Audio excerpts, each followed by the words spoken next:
Welcome to another St. Pete by Night revamped production. The following is rated for mature audiences and may contain graphic themes that will be distressing to some viewers.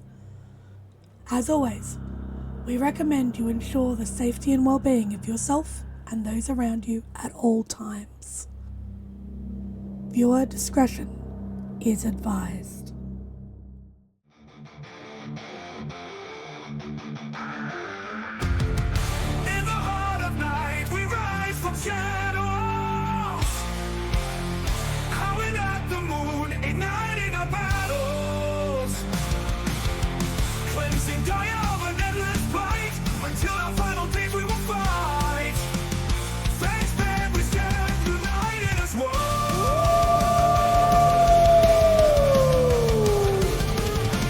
Evil spirits lurking with horror and dread. Little light leads us where the grave dare tread. Glory and honor, wisdom in our hand. Together we rise, take our final stand.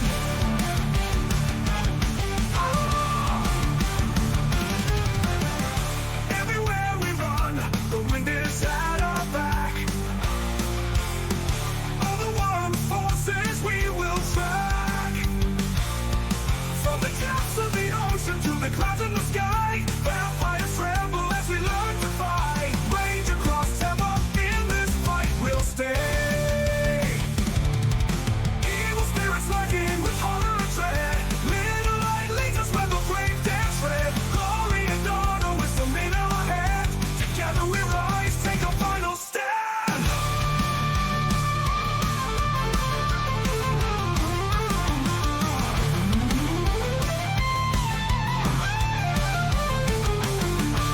Rage across Tampa, in this fight we'll stay. Everywhere with the pack, let the night be our guide. In battles of honor, we shall never hide. Rock and never hide.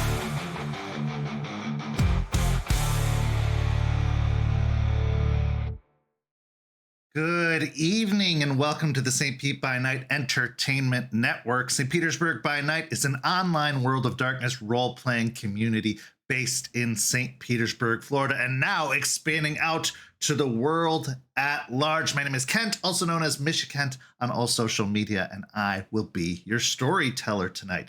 It's Tuesday night, and you know what that means. It's time for Rage Across Tampa, our 5th edition Werewolf the Apocalypse Chronicle set in Tampa Bay, Florida. But before we get to all that, I want to encourage you all to go follow us on all of that social media you see listed down below and in the description, because we are in the final 3 days of our Halloween giveaway where you could win a werewolf starter pack. And trust me, you don't want to miss out on this. There's only a couple of days left. You can enter, get in all the entries you can to possibly win that starter pack. And the field is still very much wide open, so your odds of winning are pretty stinking good right now. But before we get to introducing our players, let's go ahead and take a look one more time at that ad for our giveaway.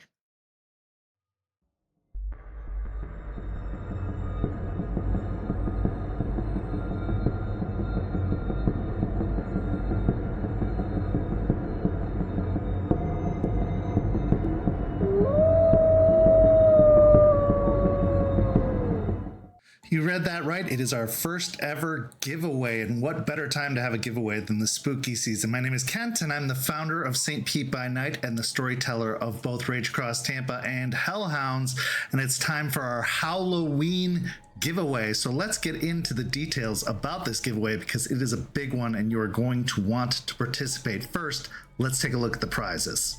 Our grand prize winner is in for a Werewolf starter pack, and that comes with a Werewolf the Apocalypse 5th edition core rulebook, a character journal, a full dice set necessary to play the game, and a handmade crocheted dice bag courtesy of our friends over at Chromatic Creations. And if you aren't selected for the grand prize, don't worry, because you are in for a great runner-up prize. 3 of our runner-ups will receive a full dice set necessary to play any World of Darkness game and a handmade crocheted dice bag courtesy of Chromatic Creations. So those bags you see on the screen, one of them could be yours if you're a runner-up in this contest.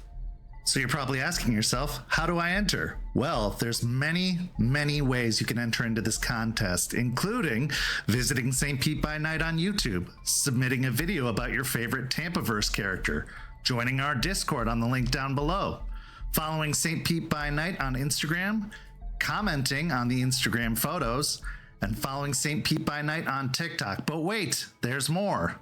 You could also submit a TikTok about your favorite Tampaverse character. Follow St. Pete by Night on Blue Sky.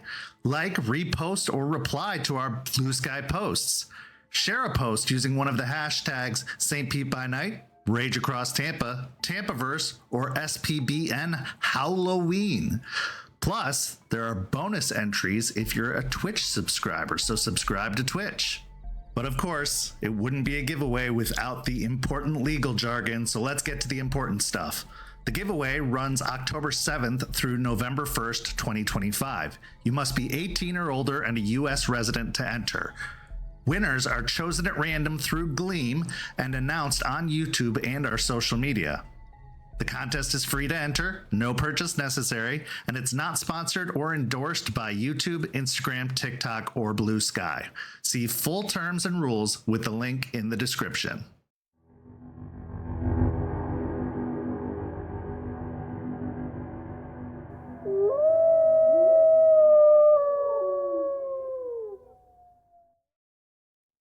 So you read that right. There are only a couple of days left to enter into that giveaway. It ends November 1st when the moon fades from the sky. So join today. But let's get to the reason we're all here, Rage Across Tampa, by introducing the amazing players that make this story possible. Players, introduce yourselves. Hi, everybody.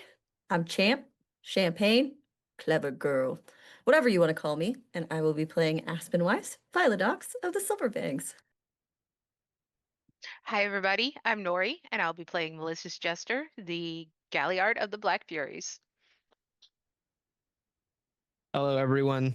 My name is Preston. I play Jason Dreams and Decay Thorn, Theurge of the Bone Gnar. Well, players, let's get everyone caught up on what happened last week. First, Jace went to have a conversation with Aspen where he apologized for having stormed out of their previous gathering at the news of his previous pack possibly being completely annihilated at the mines up in Michigan. Then we saw Jester and Eliza have a heart-to-heart conversation, as well as, potentially talking about touching some trees, making contact with some spirits, and much more, of course. And then finally, Aspen checked in with Stakes after her return from Michigan, in which she was terribly, terribly wounded and was recovering, but she gave as much of a detailed report as possible as to what had happened in Michigan and what caused the mission to go so wrong. Finally, Jace, Jester, and Charles went to investigate the hive that was supposedly destroyed by the changelings, where they met with Ravi and found out that maybe the changelings hadn't done as thorough of a job as they had hoped, and that the infected creatures are starting to evolve to the point that they can move underground and take the dirt from the earth itself to rebuild their forms, even if a small piece of them is left from the fight. But let's get our story started tonight with a very, very unusual starting location, Gatorland. So, Jester, you have been tasked with scouting out Gatorland and possibly finding a way to liberate the Gators in Gatorland on behalf of She Who Shines, the Mokale neighbor of yours and potential ally. As you arrive, you had made some preparations for you and Charles to help you blend in to the location of Gatorland. So why don't you go ahead and describe yourself before we start our scene? Well, Jester is wearing a tank top, crop top, with an old band name on it, and a pair of cutoff shorts, some tennis shoes, sunglasses. Her hair's up.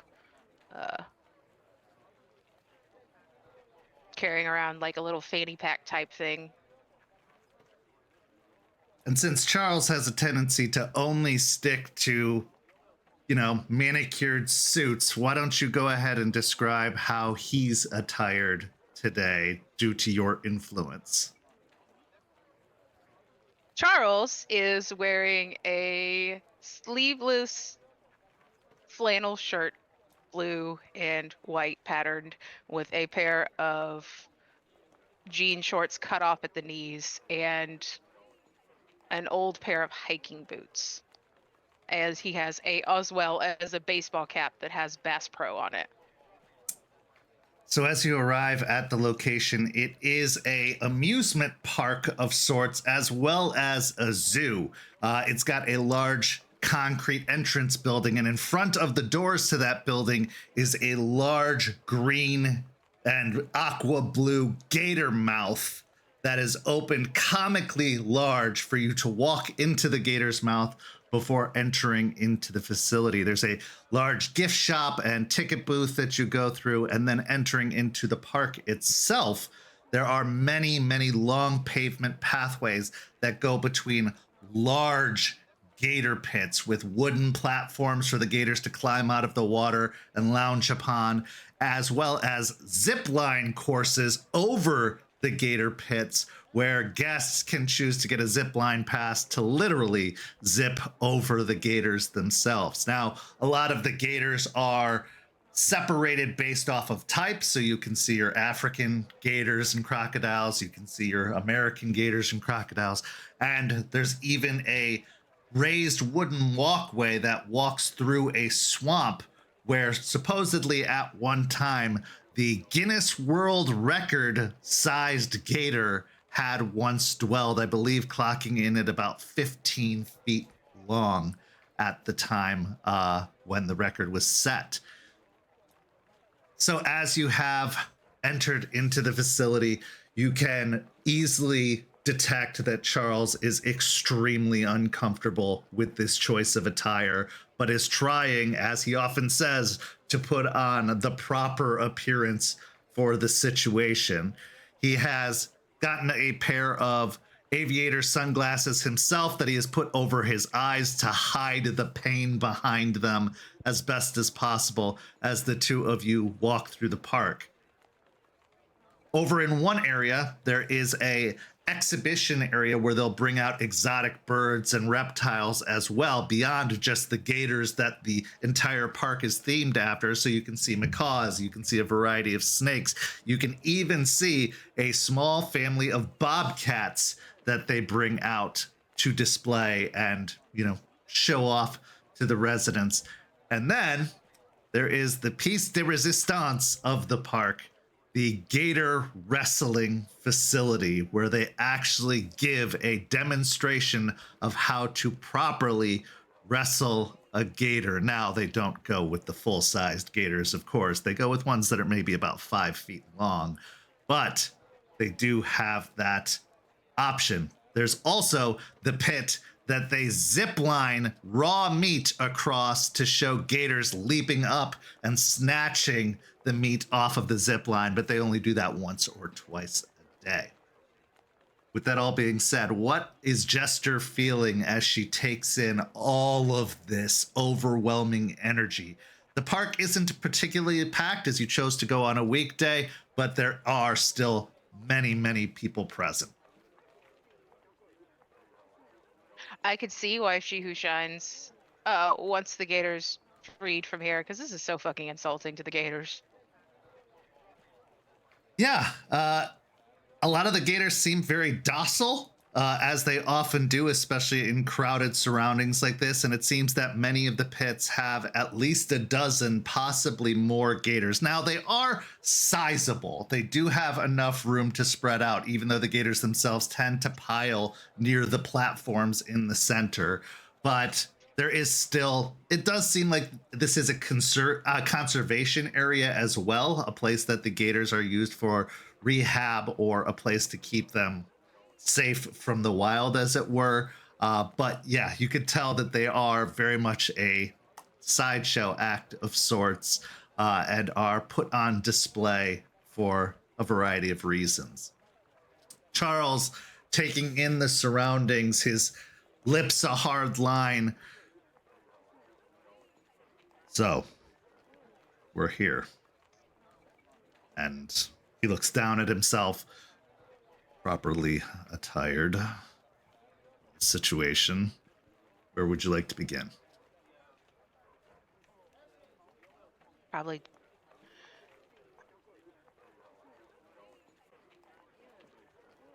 I guess getting a lay of the area and seeing what parts are off limits to guests. Taking note. He nods, and you begin walking down the paths. Go ahead and roll me a wits and investigation. Oh, what's my rage at?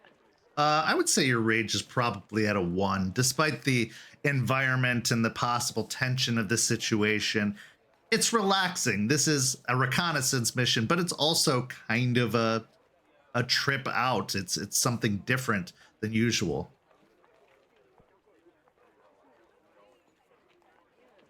I'll take as we're walking, I'll take Charles' hand and just like lead him along. Playing the part of the excited tourist. I'm gonna spend a willpower. I got 2 successes. As you're taking in the surroundings, walking down the various paths, you can see that there are a series of concrete buildings around the exterior, as well as a couple in the interior that are employee-only facilities. Now, this is probably where they go to prepare for certain exhibitions, or where some of the less free-roaming animals are kept. There's also obviously the buildings that keep the water, cycling and keep everything running.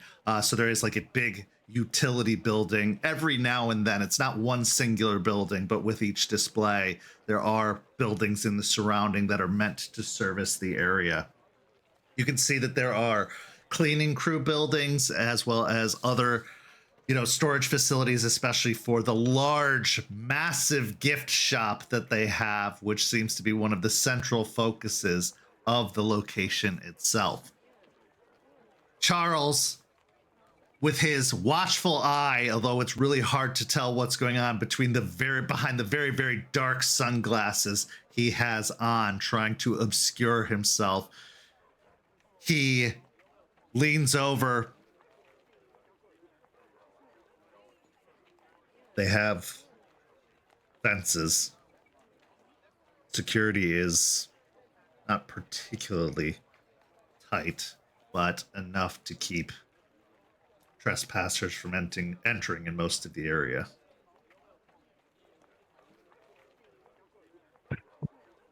I would say that the gators are good to turn to that, but this is Florida, so. Yes, it is, he says with a sigh. Eventually you walk onto that high wooden platform, those walkways that head through the swamp itself. As you get to the back, there's a large kind of watchtower that you can climb up, and in the railings of the watchtower you see that people, as well as the railings along the walkway, you can see people have carved in their initials and little messages to one another in the wooden braces themselves. As you reach the watchtower and you find that the crowd has thinned out a little bit, Charles looks out into the swamp beyond. There's probably a fence at the exterior of the trees, but this would most likely be our best access point. Question is, how are we going to convince the gators to leave? That is a good question. And how are we not going to get them to, run wild in any neighboring area? How do we get them somewhere? Yes, this is Orlando after all, and it is densely surrounded by city. I think I even saw a castle of medieval times not that far from here. So we're going to have to consider transport.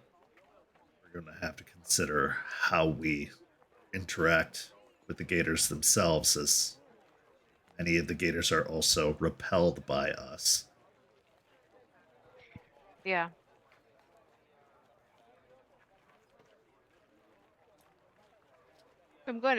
We're on the observation tower, right? Yeah, All right. I'm going to look out at the area. sure. Give me a wits and awareness.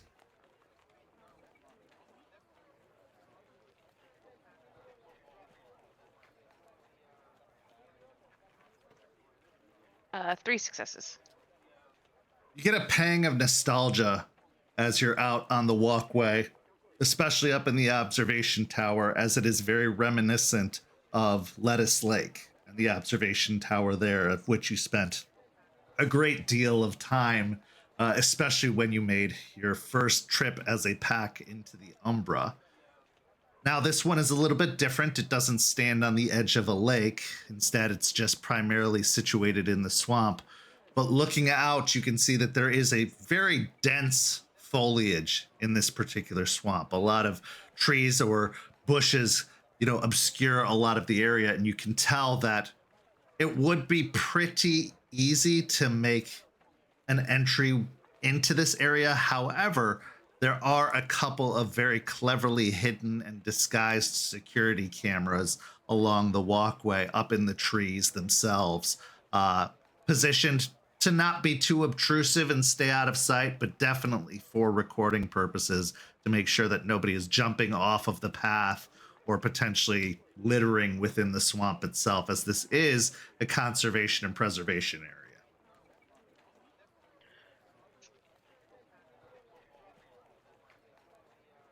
Lean against the rail.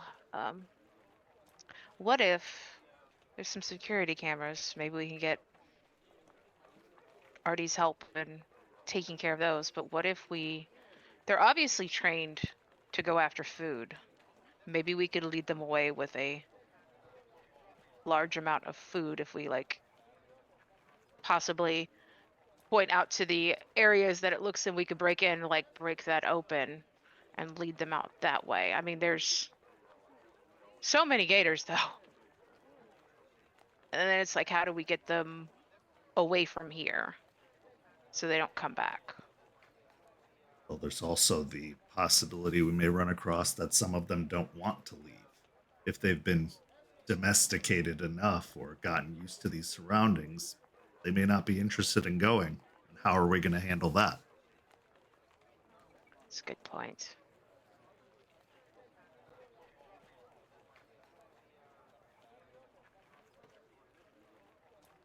I think the better question is, what does She Who Shines want specifically? Does she want them all liberated, or is there a particular gator that she's looking for? I think could go even ask her. she's not foolish enough to want thousands of gators on the loose in the city itself. That would only lead to them being harmed, most likely. I could go back and ask her, talk to her about it, and see if it's all of them or a particular one. This is a massive undertaking. Definitely. Suddenly, Charles's posture shifts as he takes note of something and says, "Now, honey, you know we can't be taking these gators home." As you follow his gaze, you see that a couple of other guests have wandered into the watchtower itself. Oh, but they're so cute. I know, darling, you call them swamp puppies.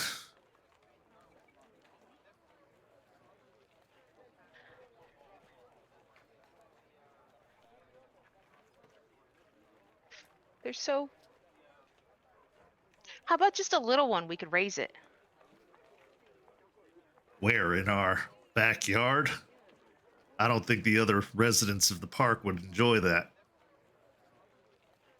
I mean, you know, be a good guard dog, guard puppy. He lets out a really strained and forced chuckle as his eyes seem to primarily be trained on the other individuals that have climbed up into the watchtower and are wandering around looking out on the horizon.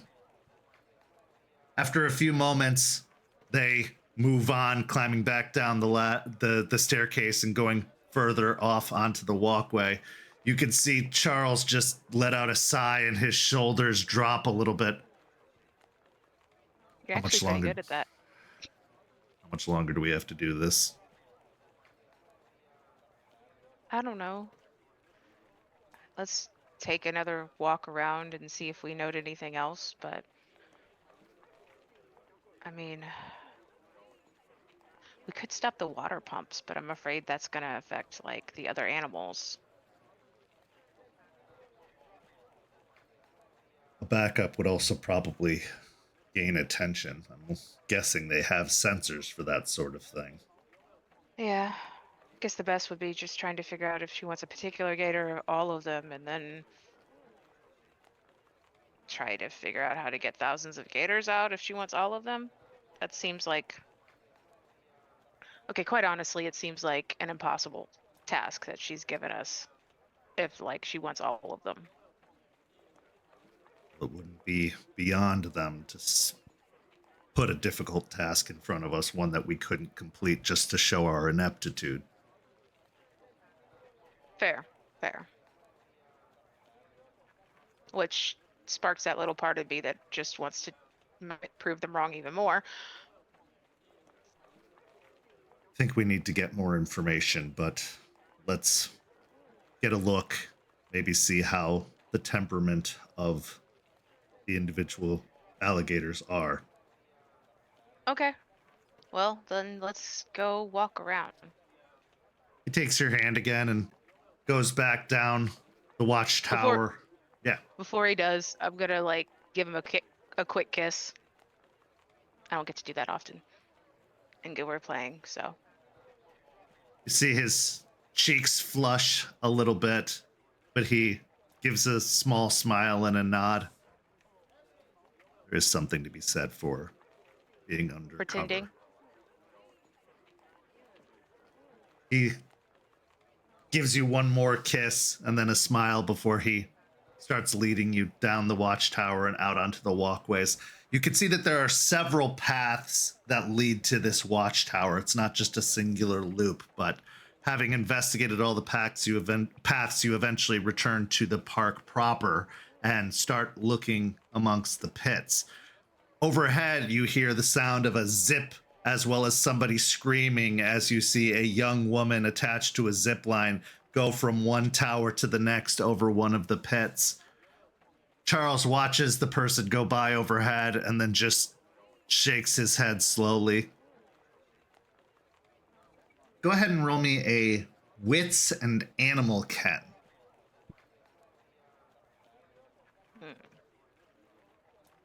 Okay.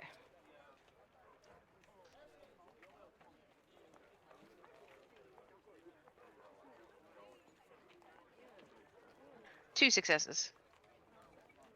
As you approach the various pits, you definitely can get a sense from at least a few of the gators that they are disturbed by your presence, that they move away, either diving off of the platform and into the water, or some of them even go so far as to look at you and open their massive jaws in a hiss, kind of taking a defensive posture. There are several others, though, throughout your stay that don't seem to even take notice of you, that they are just lulled into this comfort of their lifestyle and just lay out in the sun on the platform enjoying the day.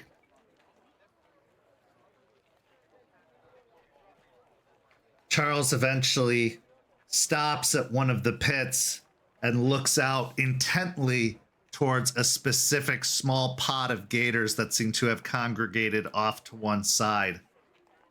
He studies them, his head kind of ticking to the side as he takes them in.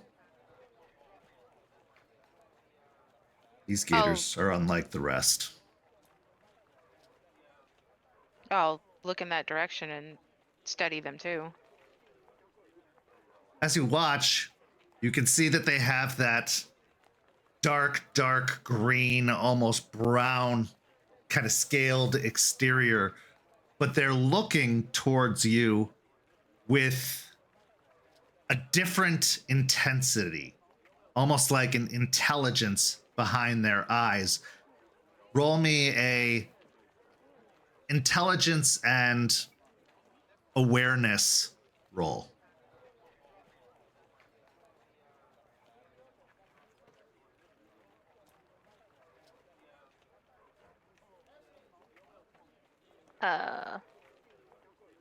Spend another willpower.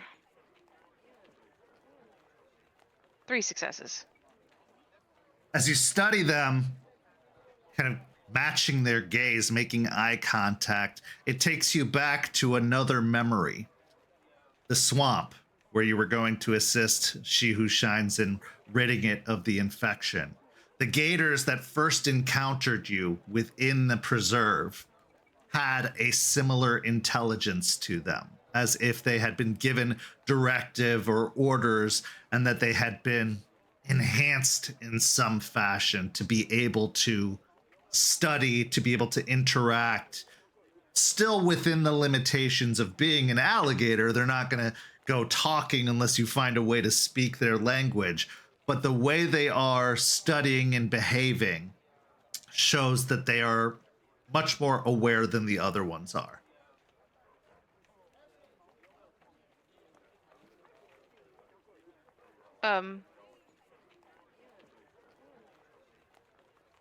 Is there any like guides or employees around here? Yeah, absolutely. You can see that there are people taking tours, but there's also just, guides and security walking throughout the park itself, stopping occasionally when people have questions. Yeah, I'll wave at a guide. Excuse me. Yes.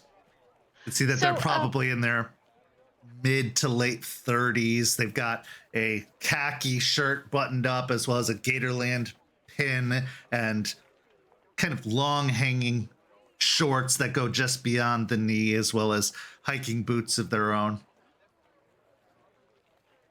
What can I do for you? So how many of these gators are born here and how many do you bring in? Well, I couldn't give you an exact estimate, but I'm just a volunteer at the park. But I can tell you that we do have a few that, have been bred within the captivity of the park as a conservation effort, helping to rebuild their populations. But a good number of them have been brought in over time, over the last 50 or so years. Okay, thanks. And do you have like people taking care of them like after the park closes and stuff, or do they like just take care of themselves? Give me a manipulation and persuasion, or charisma and persuasion, as you were trying to root out some more information from them. Okay.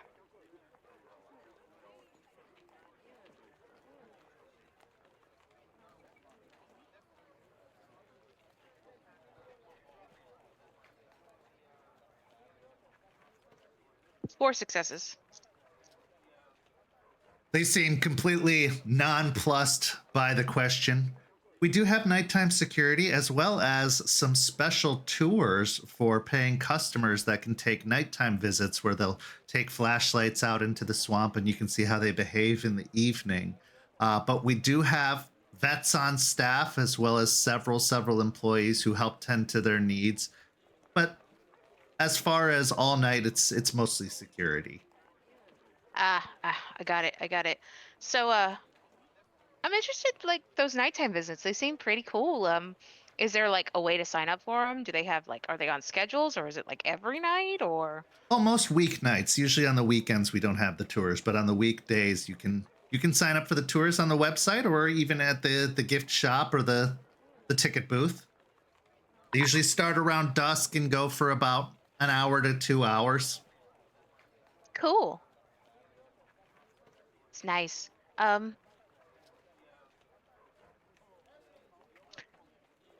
I think I'm gonna go get a picture. Thanks so much. My pleasure. Enjoy the day. They Thank give you. you a wave and head off before being stopped by another group of visitors. Charles, having retaken the posture of his persona, again relaxes. Thanks for that. Weekends. Most people. It's more likely to be busy during the day, but yes, if they don't do the nighttime tours, that would provide an opportunity, perhaps on a Sunday. Yeah. You notice through your investigations that the park is open till 5 p.m. every day of the week. But they do have the nighttime tours that start around 6:15. This time of year is when people are expected to be there, and then the tour starts officially at 6:30 to go into the park. They do provide flashlights, and they do primarily stay to the walkways. Obviously, the zip lines are closed at that point, and a lot of the other activities are no longer going on. You see, based off of the schedules that you're passing by, that there are shows at allotted times throughout the day. The zip line feedings usually happen shortly after the park opens and right before the park closes. The gator wrestling show happens about 4 times a day, and then the exotic animal exhibit also happens probably about 4 to 6 times a day. Is there anything else you'd like to look into or find while you're here?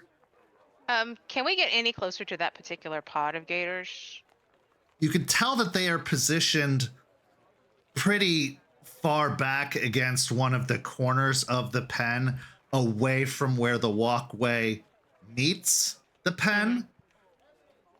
So you could get a little bit closer, but probably not directly next to them or near them. Okay.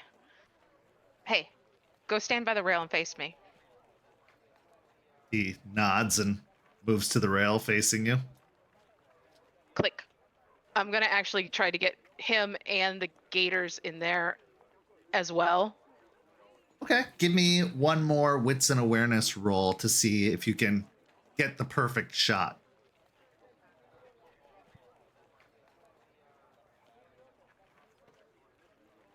3 successes. Yeah, you get a pretty well framed shot with just him off to one side and the gator pod in the background. There are about 8 of these gators, varying in size and age, but they all are looking in the exact same direction at the pair of you, not kind of with that same ambivalence that a lot of the other gators have.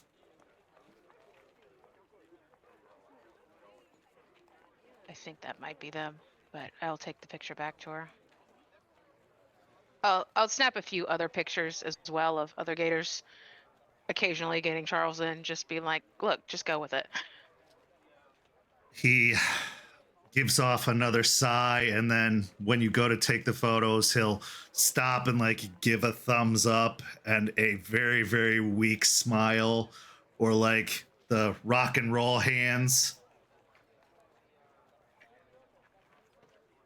Eventually, having taken enough reconnaissance photos, at least you think for your purposes, stopping to take photos of some of the utility buildings, Charles says, that's enough work for today.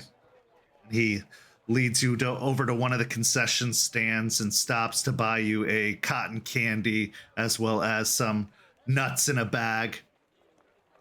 Ooh. With your treats acquired, you do actually end up spending a little bit longer at the park. Charles just enjoying being away from the Cairn, away from Xander specifically, and just enjoying the opportunity to be out. A rare opportunity for the two of you, as it is often just work and more work, and maybe a little bit of time at home for the two of you. You're getting better at your training, he says as he munches on some of the cotton candy himself, picking it off of the bundle and just sticking it into his mouth. I'll hold it out to him.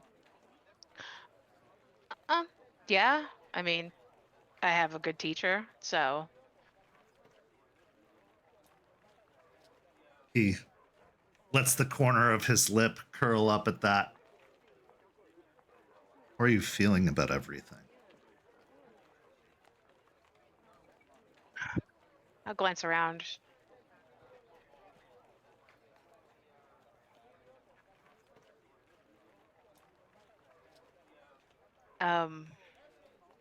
I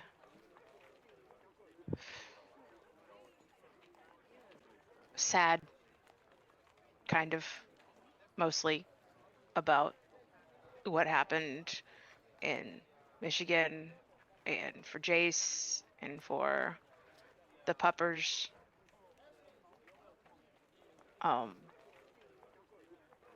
Sad about what happened to Xander. Like, I don't know, makes me, I guess, more determined to try to, like, even make the smallest bit of difference, things better. One of the things I appreciate most about you is your empathy. But even empathy has limits. You have to safeguard yourself from slipping into that sand trap. It's a one-way trip to Hirano. Terrible things happen. That's why we're here. That's why we're doing what we're doing. And though there were great losses in Michigan, that is this life. That's what we all signed up for. And one day, it's going to come for all of us. Except we didn't sign up for it, Charles. It happened to all of us. And we're stuck with it. But I get it. I understand. And I just have to keep moving and trying to make the change. That's how I don't fall in the hole.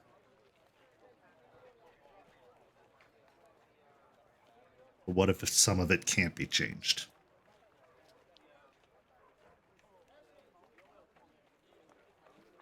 I'll have to accept that as the losses that are inevitable.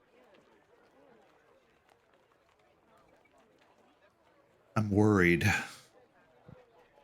genuinely, about Xander. I'm worried that he might be distracting us from our goal here.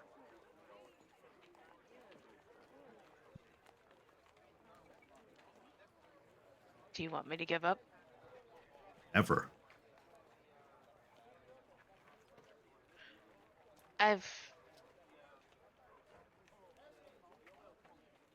Well, it's a lot of research work, but I have a few leads on maybe how to help him better. They're like, I have to look up a freaking earthquake in the last, 400 years in the Virginia mountains. I mean, that does take out half of Virginia, like, because half of it is not near mountains, but still a lot.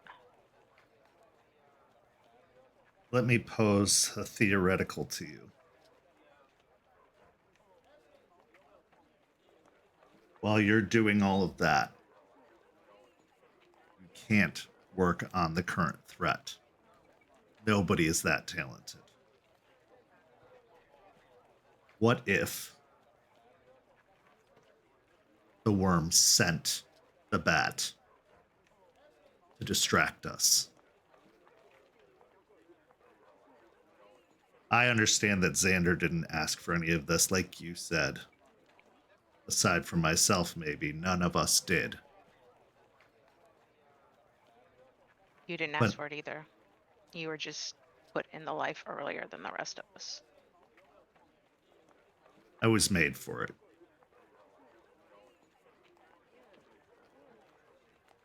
But it's convenient, the timing of it all.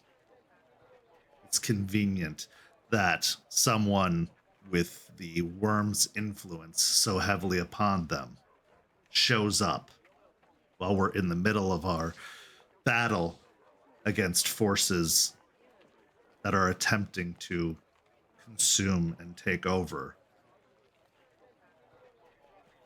What if this is a red herring? What if this is a purposeful distraction? How much can we dedicate to this? And what kind of threat could it pose?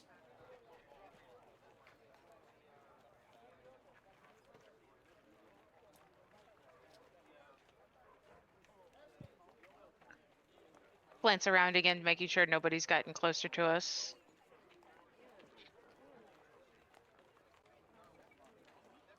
After what happened in Michigan, I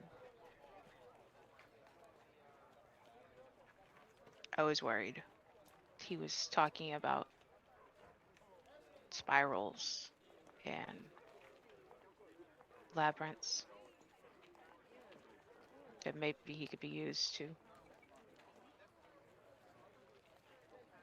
spy on us. So it's not something I haven't thought about, but what am I supposed to do?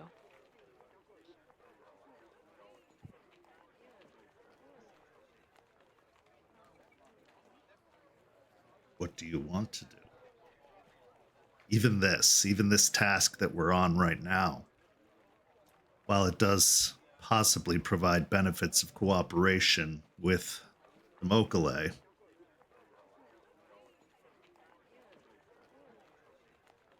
it's taking us away from what we need to be doing.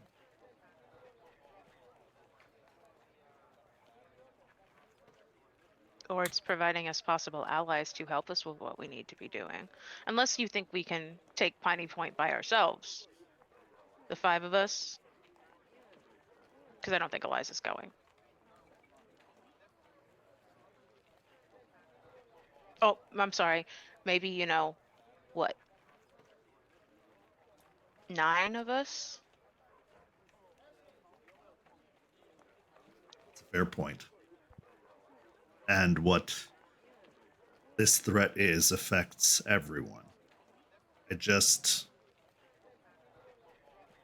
I worry we're spreading ourselves too thin. You're right, there is only 9 of us, and there's a lot to be done, but I see you taking on a lot of the responsibility yourself. Not only are you the emissary to the Farah, but you are training and researching, and let's be honest, I know that you haven't lost your interest in the leeches, more particularly Bateman. You are still a living human, at least part of you, and that's a lot for any one individual to take.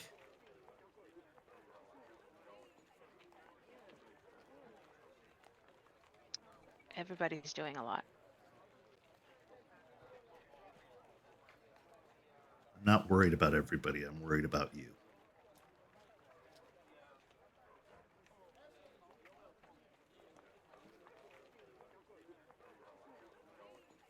You're not just another member of the Sept to me.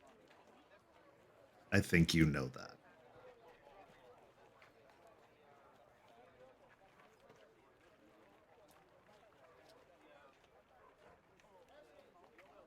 I'm afraid if I don't do these things, they won't get done, and then we'll be weak at that point. If you do too many things, you're more likely to miss something.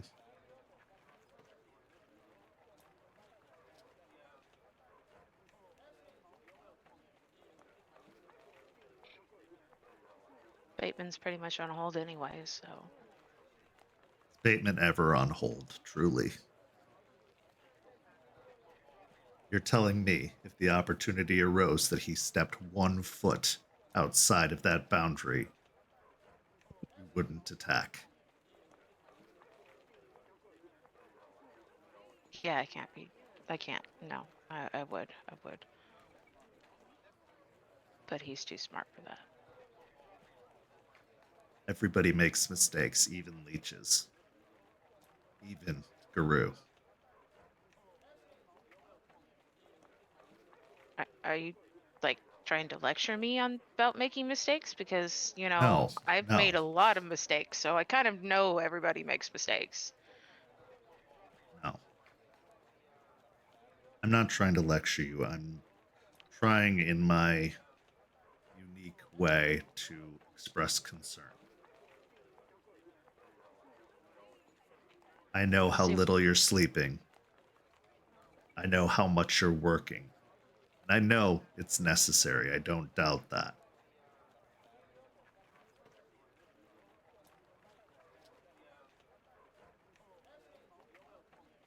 I just don't want to see it wear you down. I know what it is to have a lot of pressure on you, a lot of expectations on you. And I would never want that life for anyone else.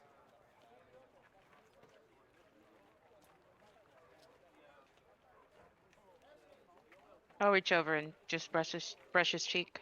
Charles, we all have that.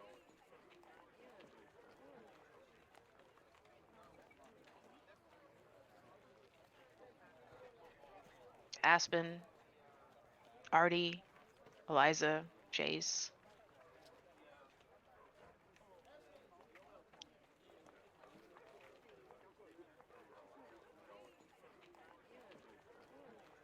But it has to be worth it as well. You taught me that. It is worth it.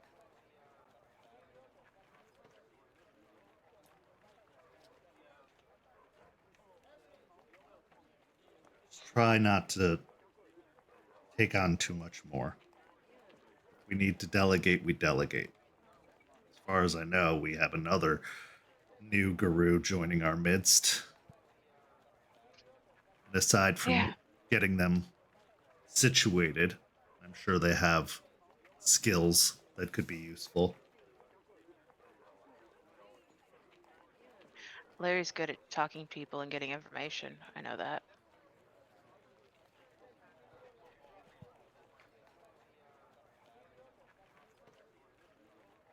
Just he Uh, sighs and then shakes his head. You know what you're doing. Moments like these make it worth it. Who knew? He says, looking around. I would choose a different place, honestly. Yeah, but At least I got to wear a suit at Disney World. you weren't undercover at Disney World. Fair point. Though, like, quite honestly, there were a lot of people looking at you wearing a full suit at Disney World, but, There's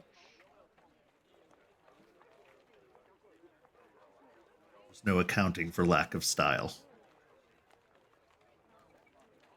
just because you're not. Just because you choose to, like, dress like you're going into a boardroom every day, even when you're out slaughtering vampires, does not mean other people don't have style. I think the matching I'm with stupid t-shirts would disagree with you. Some people find them funny. I think you would look hilarious in it. I think this is enough dress up for the next good gap of time. Although Halloween is coming up, and I'm sure you're going to want me to wear a costume. That's like 3 days away. It's already too late for that, man. I might find something in a closet, sure.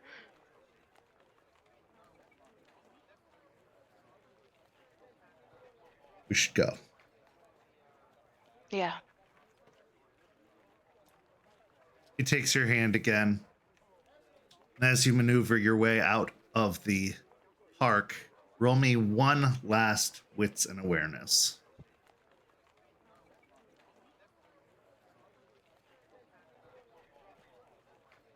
Three successes. As you move to the entryway, you see that one of the security guards specifically has taken note of the two of you on your way out. They have an earpiece in and they're positioned at one of the entry booths. But they, while checking bags and letting other guests into the park, seem to have expressed a particular interest in you.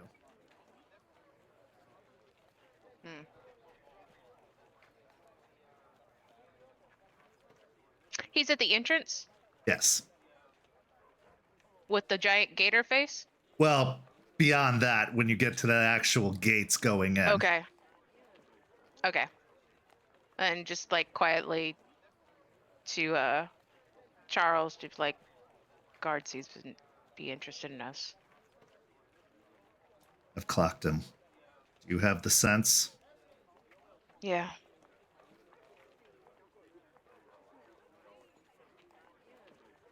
Go ahead and roll me sense the true form. Okay.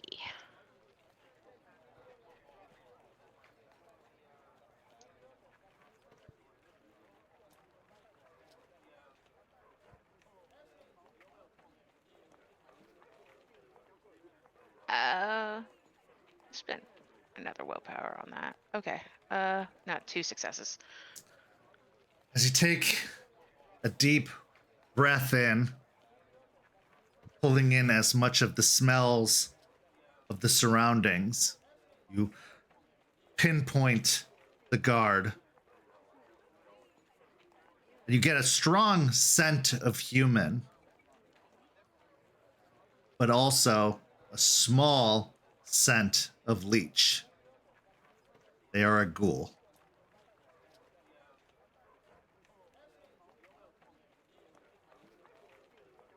Ghoul. He nods. It's possible that this property has other investors. Cool. Cool. Perhaps that is why She Who Shines is so interested. Beyond Maybe. the liberation. We'll have to get more information. Definitely. The two of you exit into the gift shop where you stop to buy Charles a foam gator hat with the big gator mouth over his head. He refuses to wear it at first, but with your insistence, eventually does put it on top of the Bass Pro Shop hat that he's wearing. And the two of you exit, returning to your vehicles with a bit more information about the facility and also more questions. But with that, we transition now to our next scene. Aspen, you have been waiting for Larry's return. Ever since his first change, you have been trying to encourage him to come to the Cairn to begin learning what it is to be Garou. So as evening hits, Roll me a wits and awareness as you are waiting at the cairn, having been told that Larry is going to arrive on this particular day. I'm assuming I'm rage 1. Yes? Correct. Okay, that's 4 with crit. Okay.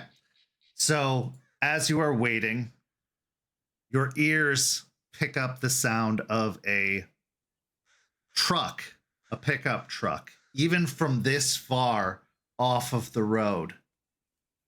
You hear the sounds of it. Now, maybe it's because it's an old truck, and so it does rattle a little bit as it drives.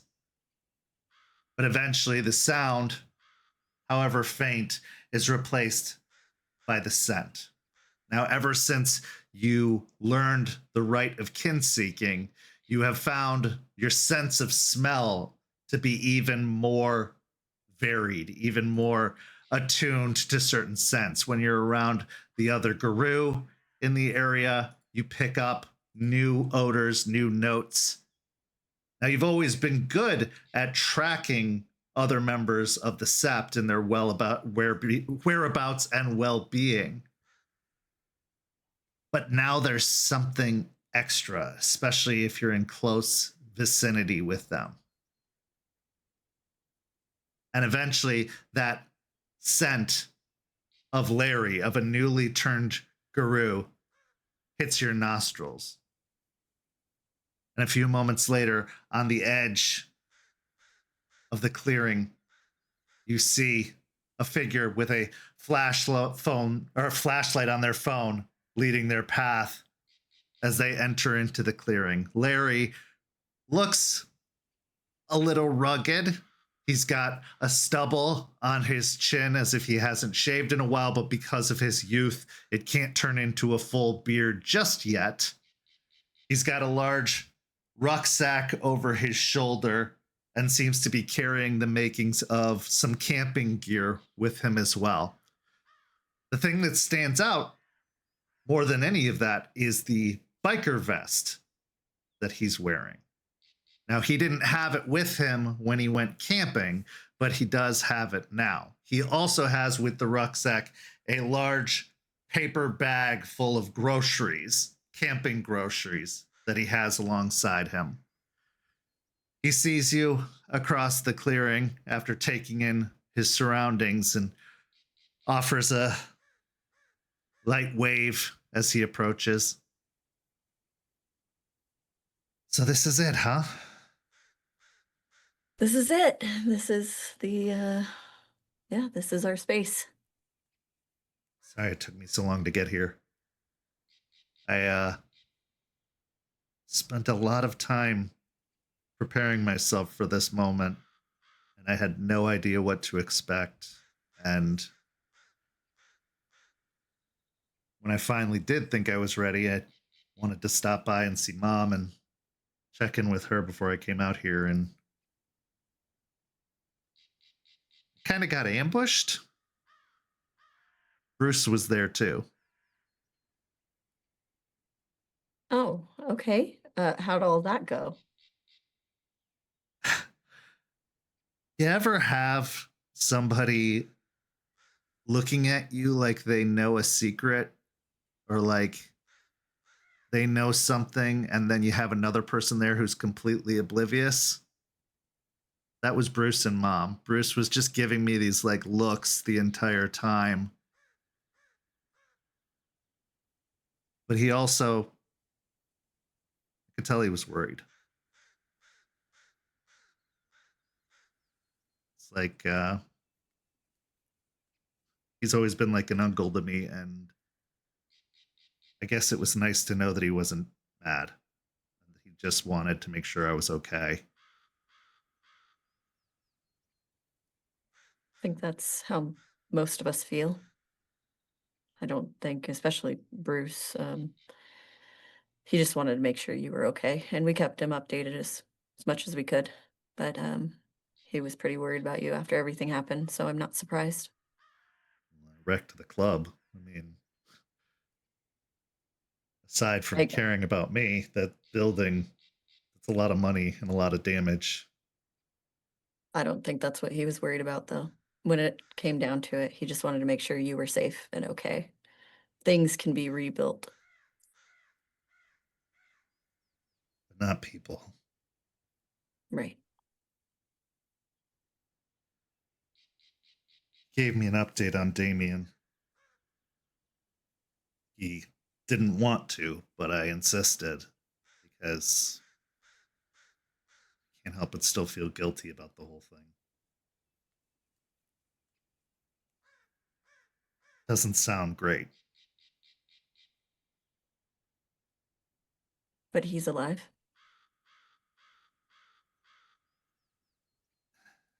Is that enough? It's something.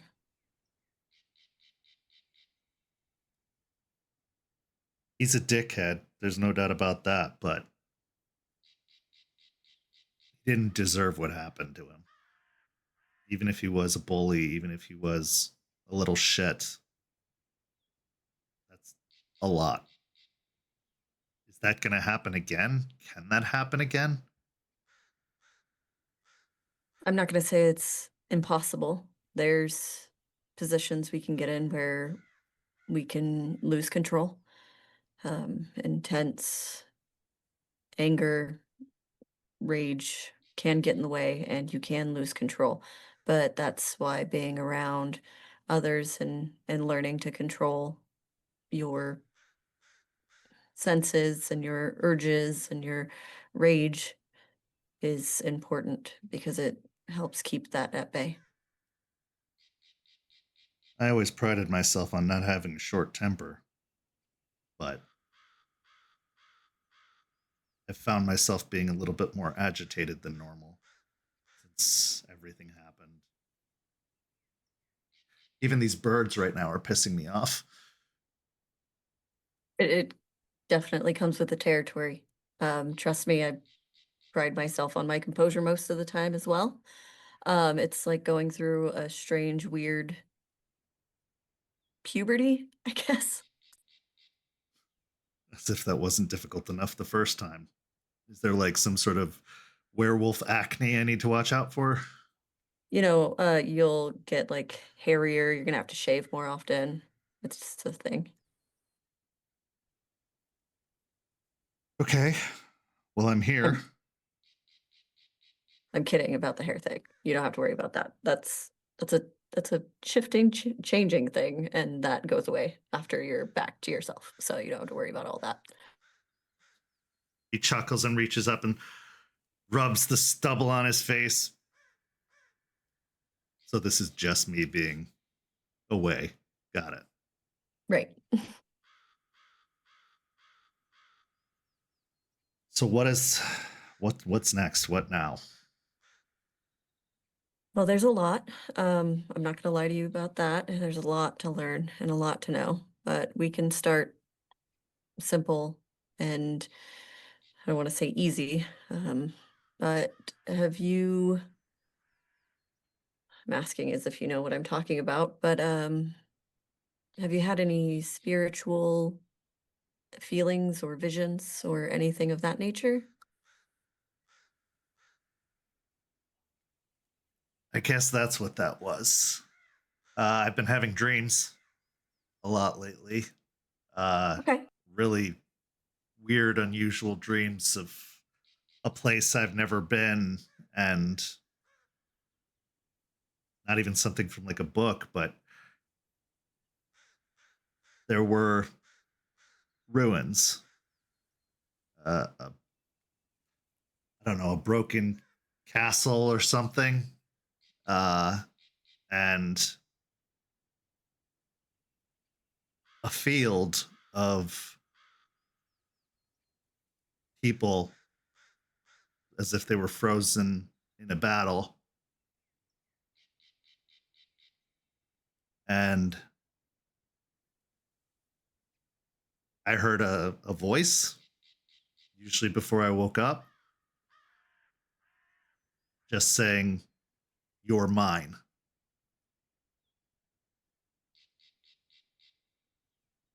Okay. Ruins, frozen, battle, possessive. Can I make any correlation? Yeah, give me Of an spirits. intelligence and occult.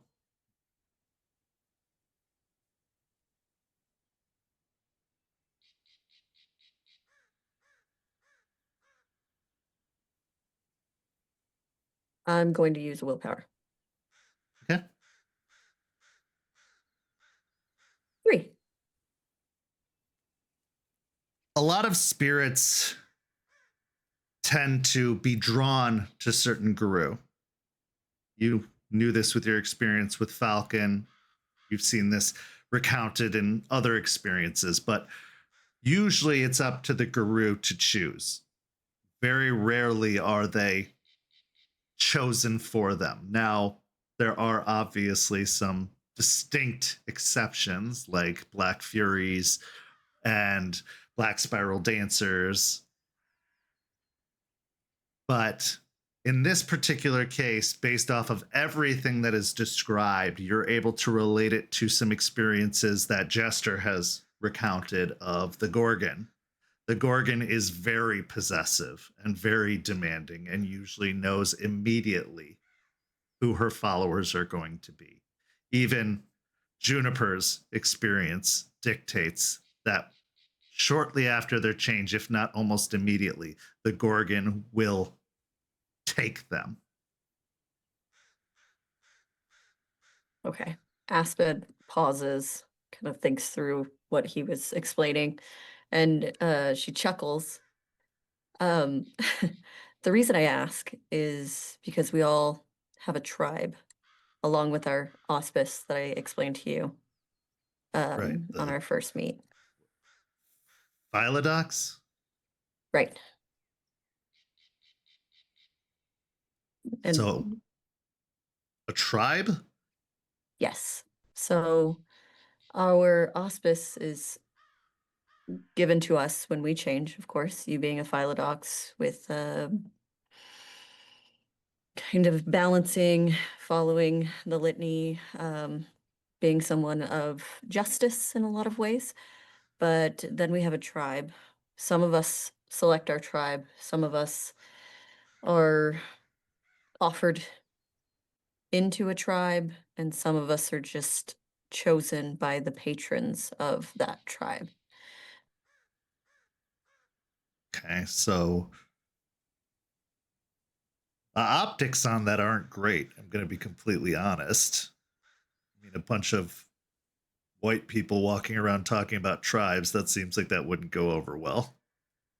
That's why we only talk to each other about it, right? Right, Kind of, yeah, okay. keep it to the people who know, so you don't sound like a crazy person at best, I guess. Okay. So, But yeah.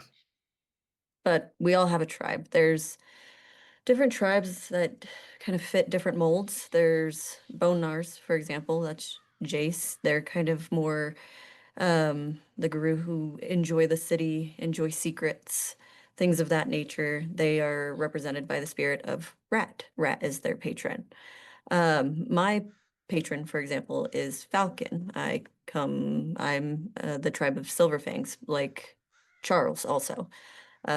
We are leaders, motivators, kind of taking the charge in that sort of way. So is that why you're always dressed like a lawyer?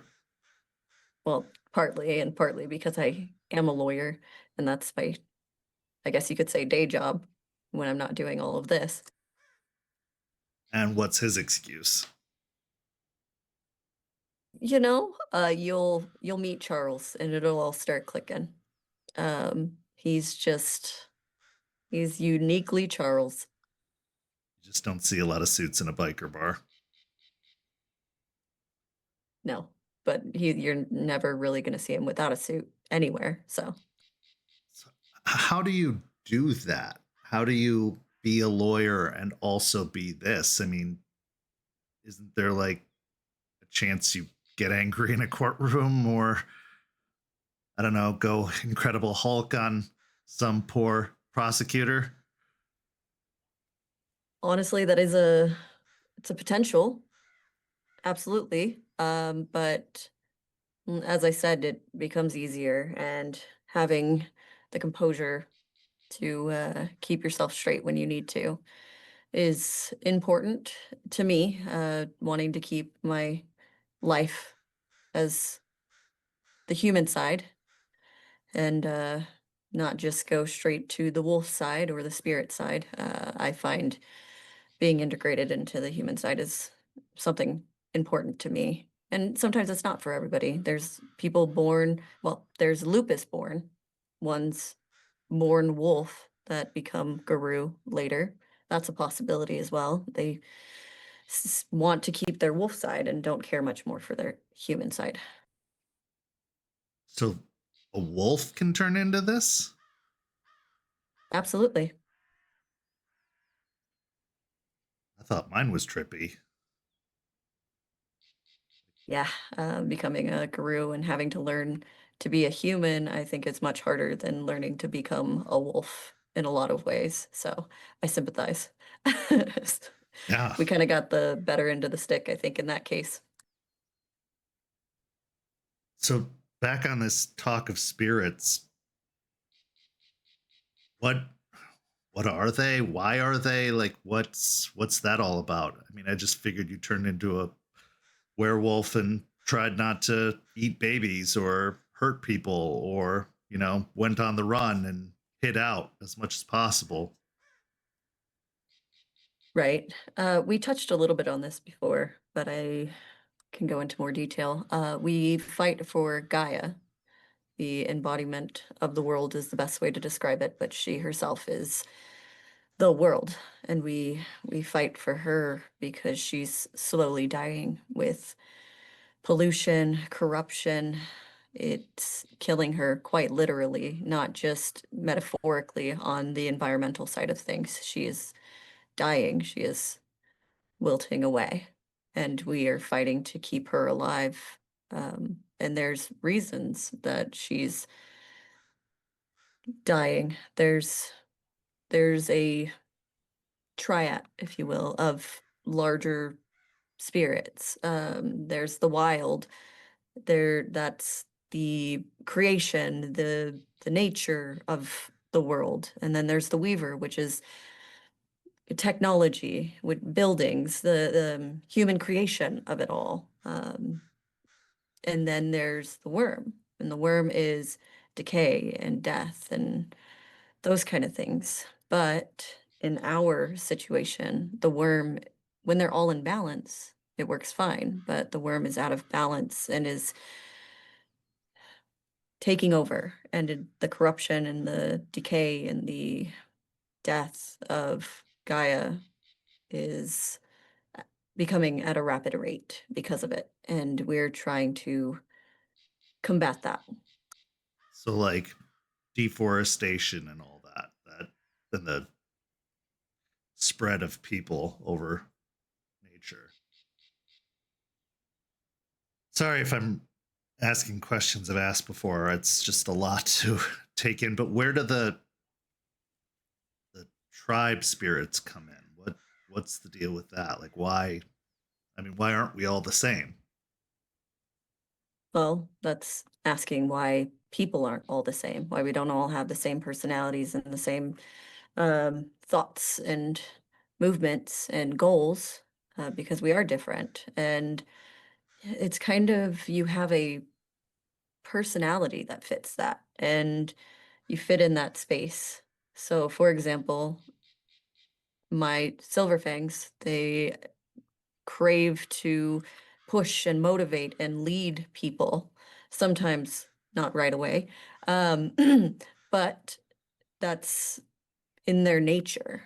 And then again, you have your auspice, which is also a bit of your nature, your justice, your need to keep things fair, those kind of things that I've seen only slightly in you, but I can tell that they're there, those needs. But with a tribe and a patron, the spirit guides their tribe.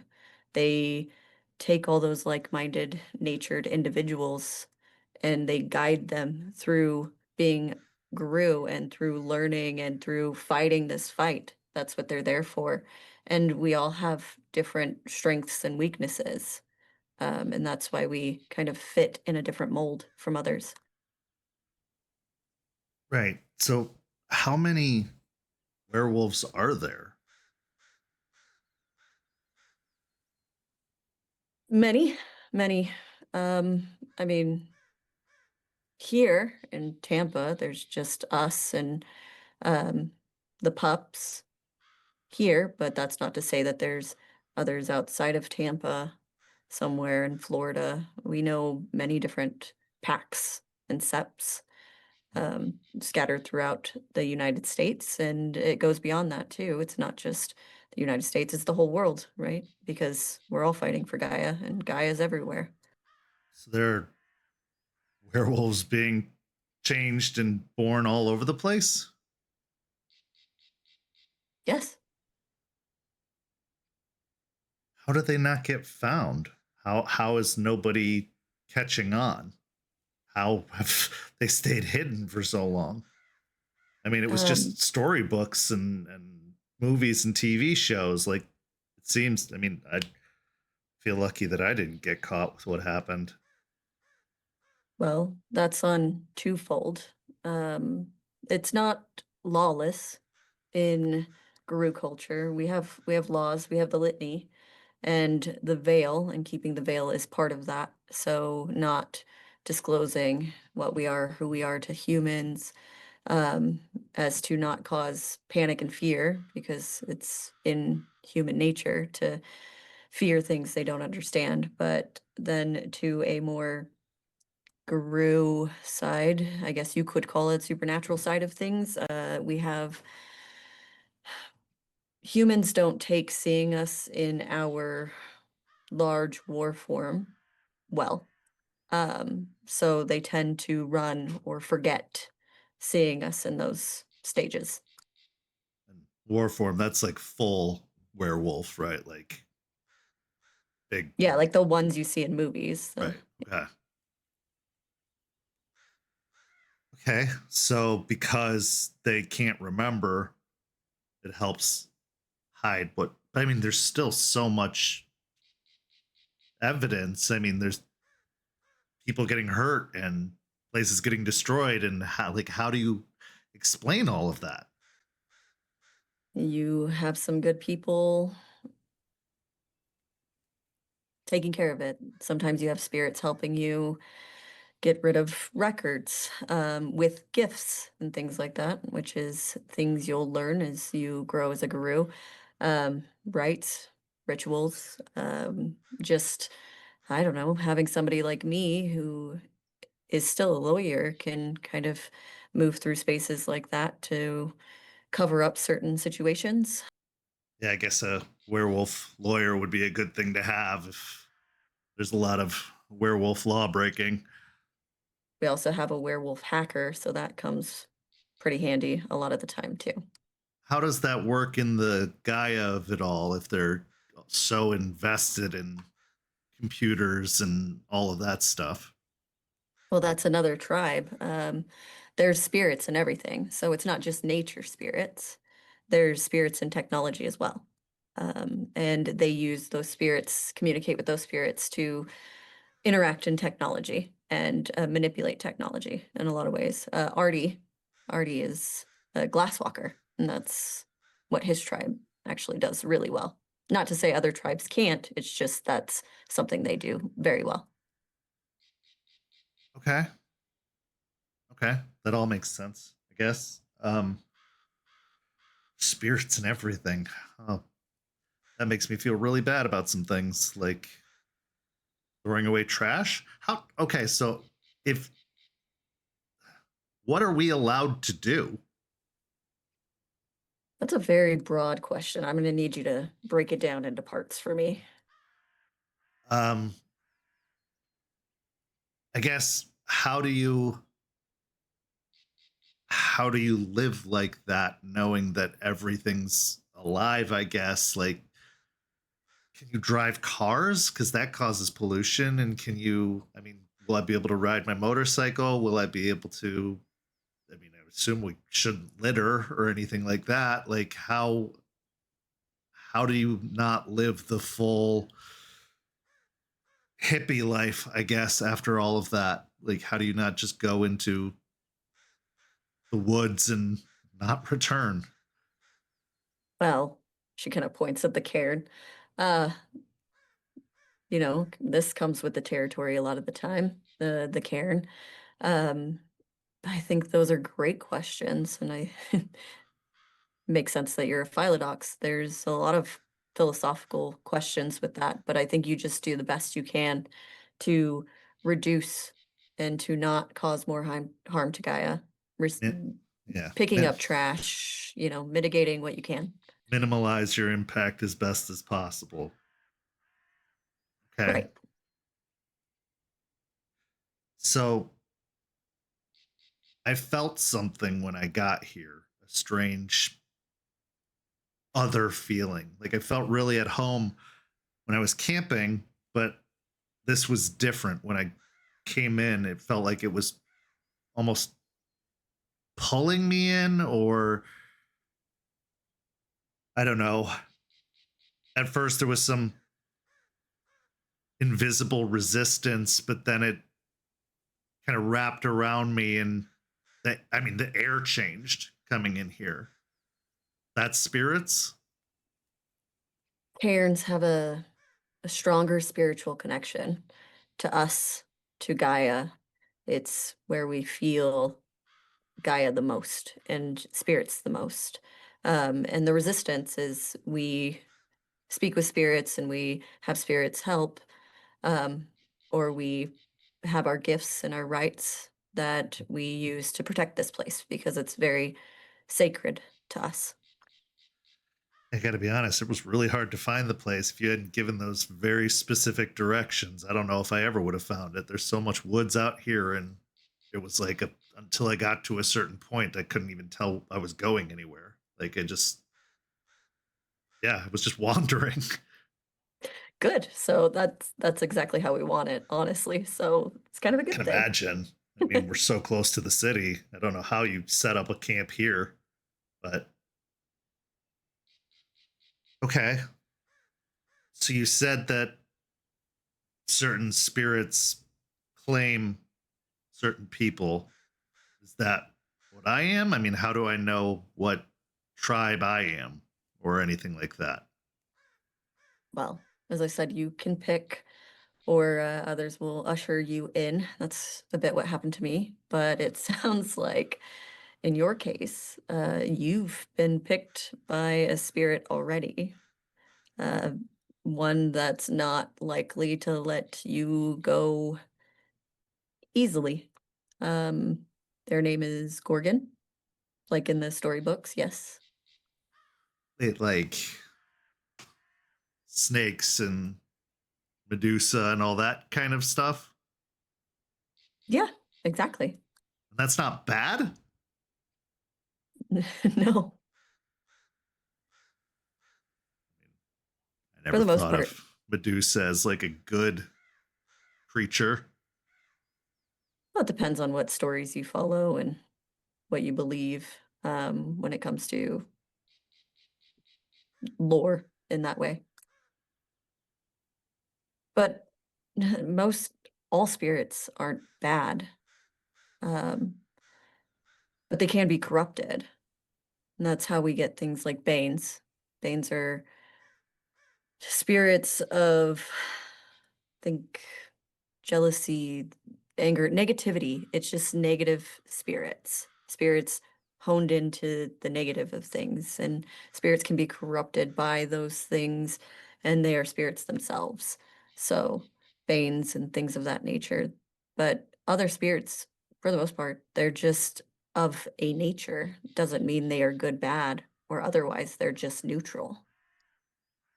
So kind of like people, just varied and random and with their own feelings and but they're not all Gaia. They're all of Gaia. Just like we're all of Gaia. Correct. And not to get into like the hippie philosophical side, but yes, we're all connected. Yeah, you said something about us being part spirit ourselves. So I guess we're kind of related to them in some fashion, albeit distantly. Exactly. Yes, we're part human, we're part wolf, and we're part spirit. Okay. That's a lot, but I get it. I think I understand. So what about all the other things? Like if we're part Gaia, does that mean people, regular humans are part Gaia? And how does that extend to the vampires? Yes, we're all part of it. But humans falter. They don't understand it on the deeper level like we do, so they're fallible. They cause corruption. They bring banes. They don't understand it the same way. How could they? Don't they aren't all three. They're only one part of it. Just like animals, things like that. It's you can't understand it if you're just part of it. But leeches specifically, they're they're a tricky one. They are, Wait, some there's say, actual leeches too, like were leeches? no, this is what we call vampires, just like we're Oh, werewolves, but we call ourselves Garou. oh, that's clever with the Right, yeah. Okay, exactly. You get yeah, it. that makes sense. Some believe they are of the worm, some believe they are corrupted by um the ideas of the worm, but they are not, they're not of Gaia. They're not, But they were. right. But in their changing, they are a bastardization of what they once were. Okay, go with me on this. It's a philosophical thing, I guess, as I am prone to do now. The worm is of Gaia. The worm could be possibly responsible for vampires. So, in a way, they are still of Gaia. They're just from the out of balance side. That is a logical idea.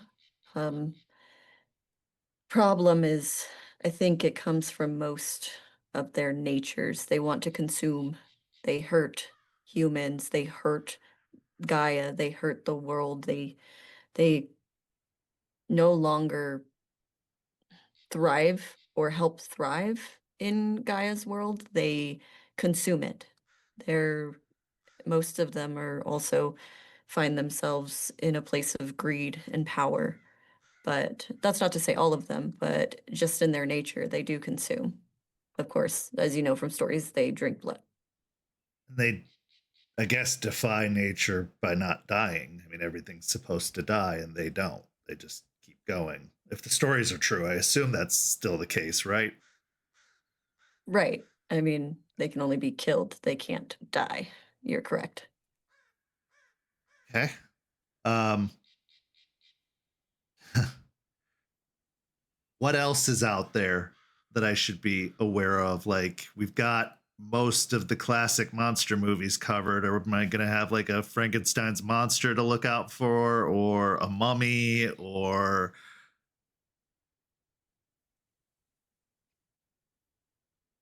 Aspen waits and avoids the question for just a few seconds, contemplating how much she should tell him without getting him overwhelmed. So she just pauses and contemplates. Well, um, particularly in our situation, there are Frankenstein-esque things happening here.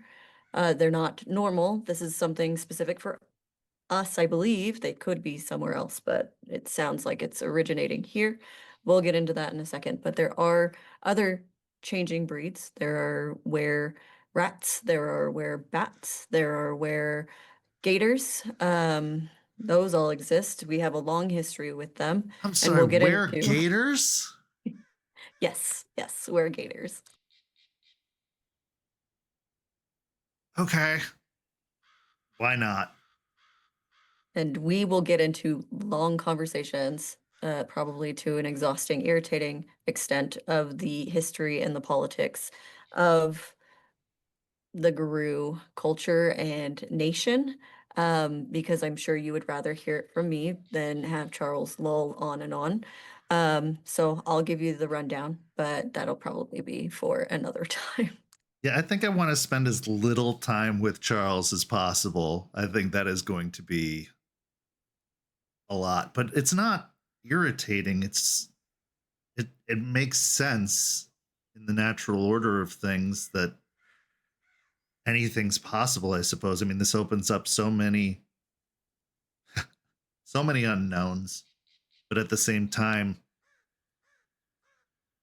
it does make sense. I mean, if everything comes from the same place, why wouldn't they have, I guess, a supernatural version of them? And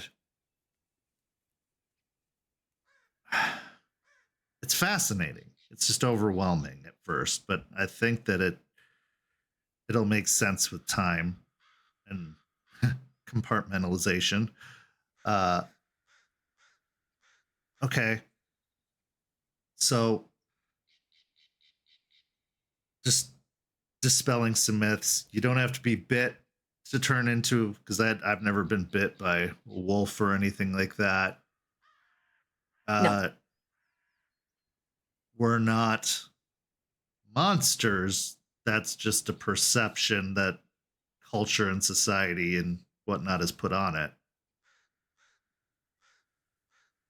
And you said the nation. That makes sense, I guess, if there's so many werewolves out there that they'd organize. And it seems like we're not fighting a winning battle.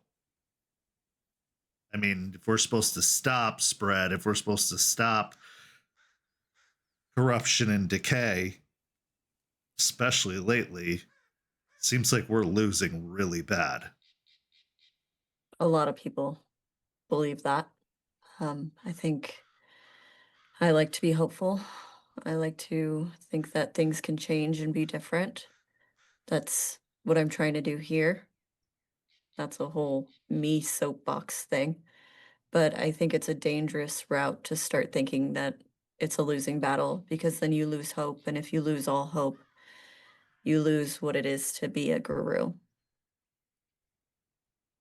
Right. So get antidepressants. Got it.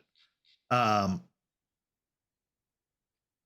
I mean, yeah, you gotta keep trying. That was even before this. I saw what Tampa was becoming, what it had been for a long time, and you gotta fight, right? Like you have to try at the very least to make change, or else you're just succumbing to it. You're just giving in, and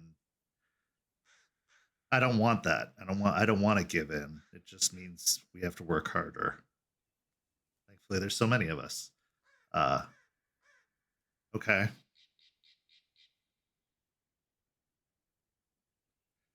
I think I'm I think I'm getting it. So does this mean I live here now? I mean, I don't see anybody else around. You absolutely could. We could set you up here if you feel more comfortable here. But Artie and I have an apartment. Jester and Charles go off to their homes. Jace has his house behind his bar. Um, Eliza lives here. She's the one I told you about that is more educated on the spirits side of things, and has seen a lot and knows a lot. She stays here. And then the younger ones that came here from Michigan, they all have a house together. But Delphine stays here for the most part, it seems. Okay. So you you have a job, obviously, and it sounds like Jace has. How do you keep all of that in balance? Like, how do you do all that plus all the other stuff you have to do? Like, I mean, it seems like this would be a full-time gig. It is. It's difficult sometimes, but I can't speak for Jace, but personally for me, I think if I let all of that human side of myself go, I lose at least part of myself. And as the leader of the sept here, um, it's also very important that I'm here doing all of this. So is it exhausting? Is it a lot? Absolutely. But I think it's all aspects of my life now. I can imagine it would be. How do you?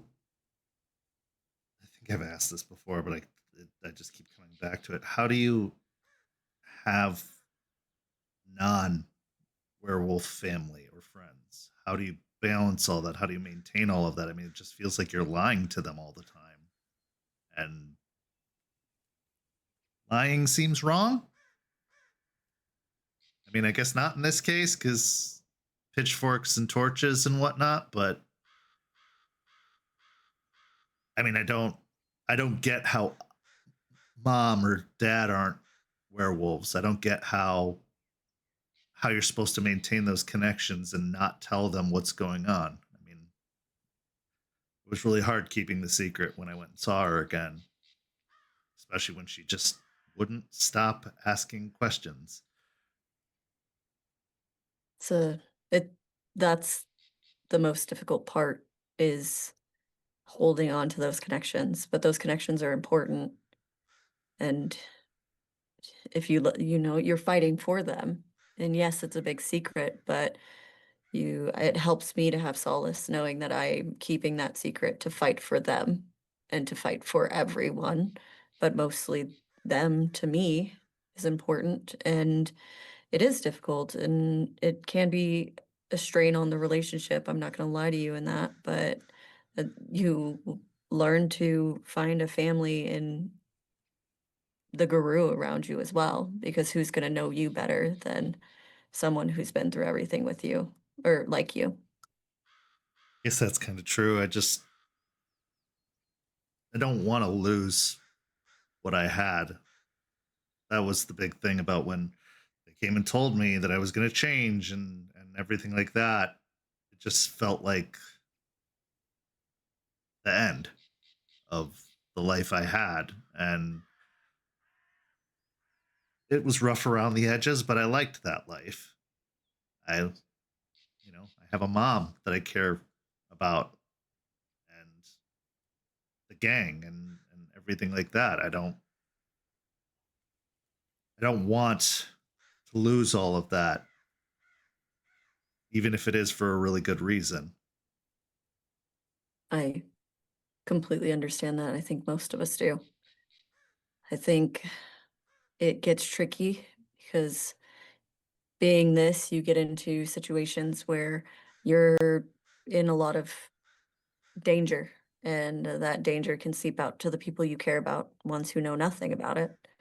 And that comes with the territory of this. It's not sunshine and roses all the time. There's a lot of it that really sucks. But so does life, just in general, too, just being human. And there's parts of it that suck and you hate.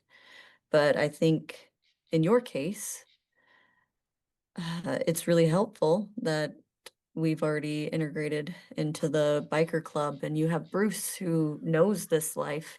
And so Bruce can help you make sure that your mother's taken care of as well because he knows her well. And you have your grandmother at the biker club that can keep an eye on you and we can keep an eye on her as well. We learned about that, huh? She I doesn't did. like being called grandma, I'll tell you that much. Uh, how? I don't know how Bruce isn't having inadequacy issues if he's not a werewolf too. Um, guess this means I'm patched in. Uh, do how do you avoid getting an ego or getting, feeling better than everyone, a superiority? 'Cause you have this special thing about you that they don't have. Like, why aren't werewolves running the world? Again, we'll get into the history because there's some things not so great on our side. But I mean, you absolutely could. You can push yourself to think that you are better and know better than the humans, the animals, the land around you, and push so far in that direction that you'd be willing to do anything to get your goal of saving Gaia. But what good does that do? What You're doing more harm than good in that perspective, and you lose a lot of the balance in yourself in that regard. I don't want that. I mean, I didn't still trying to come to terms with this not being a curse of some kind or, a punishment for some stupid thing I did as a kid or something, but I do feel powerful. That worries me more than emboldens me, I guess. Like I don't want to hurt anybody. I don't want to. Right. And I can tell you this, just like your life before you knew all of this, the world has a interesting way of humbling you when you get too arrogant. I can see that. All right. What do you need me to do? What do you need to know from me? Is there like werewolf boot camp I have to go to or something? Like, what's next? Yeah, let's call it Werewolf Boot Camp. I'll be giving you the rundown. There's still a lot for you to know. I know today seems like you got all the information, but that's Oh not the no, case. I don't think that for a second. Like, there were plenty of things we kicked the can down the road about. Like, this is a lot, but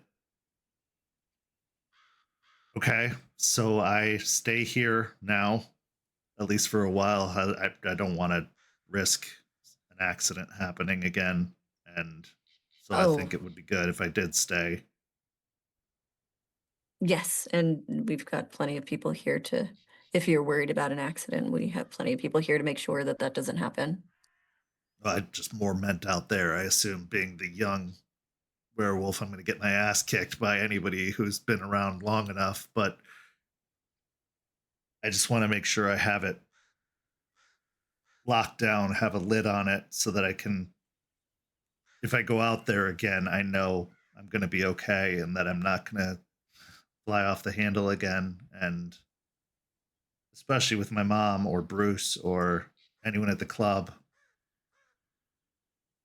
I just don't want anything bad to happen. Not again.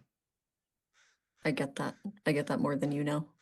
And we'll get you to a point where you feel confident in being this and being who you are. And it'll take some time. It's not going to happen overnight, and I'm sure you know that. But I want you to feel solace in the fact that you will gain that confidence. You will feel like you are whole again. Good. I want to feel normal. I want to feel like I can fully accept this. I mean, I've come to terms with the fact that it's happened, but I'm not sure that I completely get what that means for me yet. Uh, to be honest, but I'll figure it out because what other choice do I have? And you can come to me with the feelings around it, not just for learning or the Garou stuff, just the emotions around it. I get it. I didn't want to be this when we started. It was not, I avoided it. And I know how that feels. But also, if you want to talk to somebody different, there's Artie. Artie, he's really good about talking through emotions. He's He's got his license in that. And Therapist? You got a werewolf therapist on retainer too? excuse you, therapist hacker. Okay, put some respect right. on it. Of course. Okay. I don't know about all that. I think I'll save my questions for you, at least for the most part, but I don't need to go into my daddy issues that are very prevalent. Okay, so I guess that's it for now. So okay, wait, one more thing. So the auspices, you're file it out, like, is that a job, or like what does that mean? Is it just, we have a tendency towards sugar or something like that, or does it mean that we have like a job?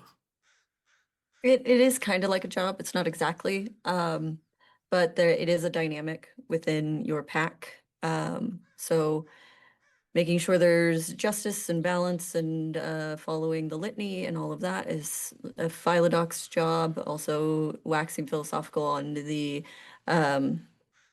litany as a whole.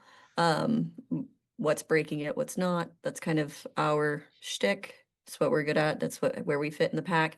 Whereas Jester is a Galliard. She collects the stories of the Garou and the different missions, the different things we've gone through, the different new Garou, their stories. She collects a lot of stories. That's her thing. Jace and Eliza, they're theurges. They are more in tune with the spirits. They are more in tune with the Umbra, which will get you into the Umbra when you're feeling a little bit more steady on your feet. And we have Artie's a Ragabash. His job is basically play devil's advocate amongst the pack, make sure all avenues are being addressed. So we all have our different dynamics, and usually we kind of fit well into the auspice before we've ever changed. So it was kind of, we were born into it as the type of people we are. Right. Okay. Well, I'm glad I have you as a auspice mate, I guess. I mean, it's all unusual. I thought if there was anyone I was gonna be right there with, it'd be Jester, as she's, biker chick and all that, but Oh, no. You're going to be right there with her because it sounds like if Gorgon has chosen you, you're going to be talking to Jester a lot because she is also a Black Fury, and that's what you would be. So I think, again, when you're steady on your feet, we maybe have a conversation with Jester or Jester and Eliza, and they can get you more in tuned on your patron side. hope she doesn't turn me to stone or anything crazy like that. I don't even know how that works, but okay. Just be respectful, and you're usually in the clear. Oh, I may be a werewolf now, but I'm not gonna go picking fights with legendary creatures of myth, and yeah. For the best. Absolutely. Yeah. Okay. I know I don't know if I've said this yet, but thank you for being nice about it all. I mean, I could understand that what happened may have put you guys at risk, or, I was very resistant to all of this very early on. It's still going to be hard for a while to come to terms with a lot of it, but you've shown me nothing but kindness, and that means a lot. I'm sure you've got other things that you could be doing or dealing with, and this probably was inopportune, to be sure. I mean, from the sounds of it, you guys were really busy, but just thank you for understanding and relating to all of it. Of course, we can all relate in our own way, absolutely. And I'm happy to be here for you. And to be honest, thank you. This is actually the first time I've gotten to do something like this. Teach a new pup and find them and do all of this. So this is kind of new to me too on this side. So I guess we're learning how to do this together. Yeah, definitely feedback. Work on the sales pitch you guys are giving, because my first conversation was not the best. It definitely left me feeling some sort of way about the whole thing and made me very awkward around you guys for a bit. But this was good, I think, all things considered. And I want to help. I want to help any way that I can. I just got to figure out how to control all this first, I guess. We'll get you there. But for now, let's get you set up. Okay. As the two of you head off to get him situated within the cairn, what's going through your mind after this meeting with Larry? There's a strange reprieve in doing this kin seeking with Larry, with the craziness and the doom of it all on the Garou side, and the nose to the grindstone on the law human side of things. There's something in teaching somebody else and being there emotionally and sharing knowledge that just feels comfortable, that feels warm and relaxing. So she is enjoying it a lot. She worries that she might be messing it up, but she is quite enjoying it. So as you get him situated, eventually he sets up a camp and you part ways heading home, feeling a little bit proud of what's occurred, but I'm sure there's still some apprehension beneath the surface. Did you do it wrong? What could be the future of Larry with everything you've told him? But it worked for you. Why not for him? And with that, we transition to our final scene of the first half of tonight's story. Jace, you put out an invite to a new group of rapscallions that have entered into the city. That group is the Ratkin, the were-rats, cousins of yours through your patron spirit of Rat. So one night at the bar, it's been a couple of nights since your invitation, but eventually, as it's getting later in the evening, you see a collection of individuals slowly drift in.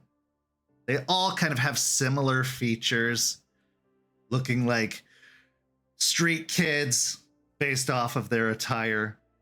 Definitely too young to be in the bar. And at first, you almost wanted to usher them out until you recognized a look about them, a look that they gave, a familiarity, or an almost superior gaze, a very insightful gaze. Whether it was the black pools of their eyes, something tipped you off that you had given the invitation. So eventually, as it gets just before closing time, you see that about 4 of them have assembled, and one of them is, in fact, Skeeter, the last one to arrive. Him being the tallest of the group, none of them are taller than about 5'8". They all are pretty short, but also considering that they look anywhere from 16 to 19 years old, maybe they aren't done growing yet.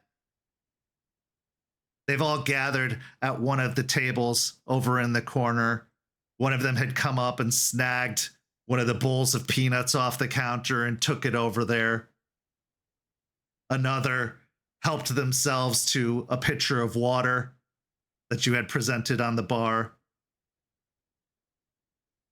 And they are gathered around talking, and you see that the last of the patrons appears to be wrapping up and heading out for the night. And now with the bar primarily empty, although it's been a lot busier lately since you've invited the bikers by and they've been spending a lot of time there. The last patron to leave is, in fact, one of the bikers who gives you a look and then looks towards the corner table as if to say, "You good? Is this all right? Or do you want me to?" Okay. So as he leaves, you go, lock the doors, make sure everything looks closed, and it's just you and the Ratkin.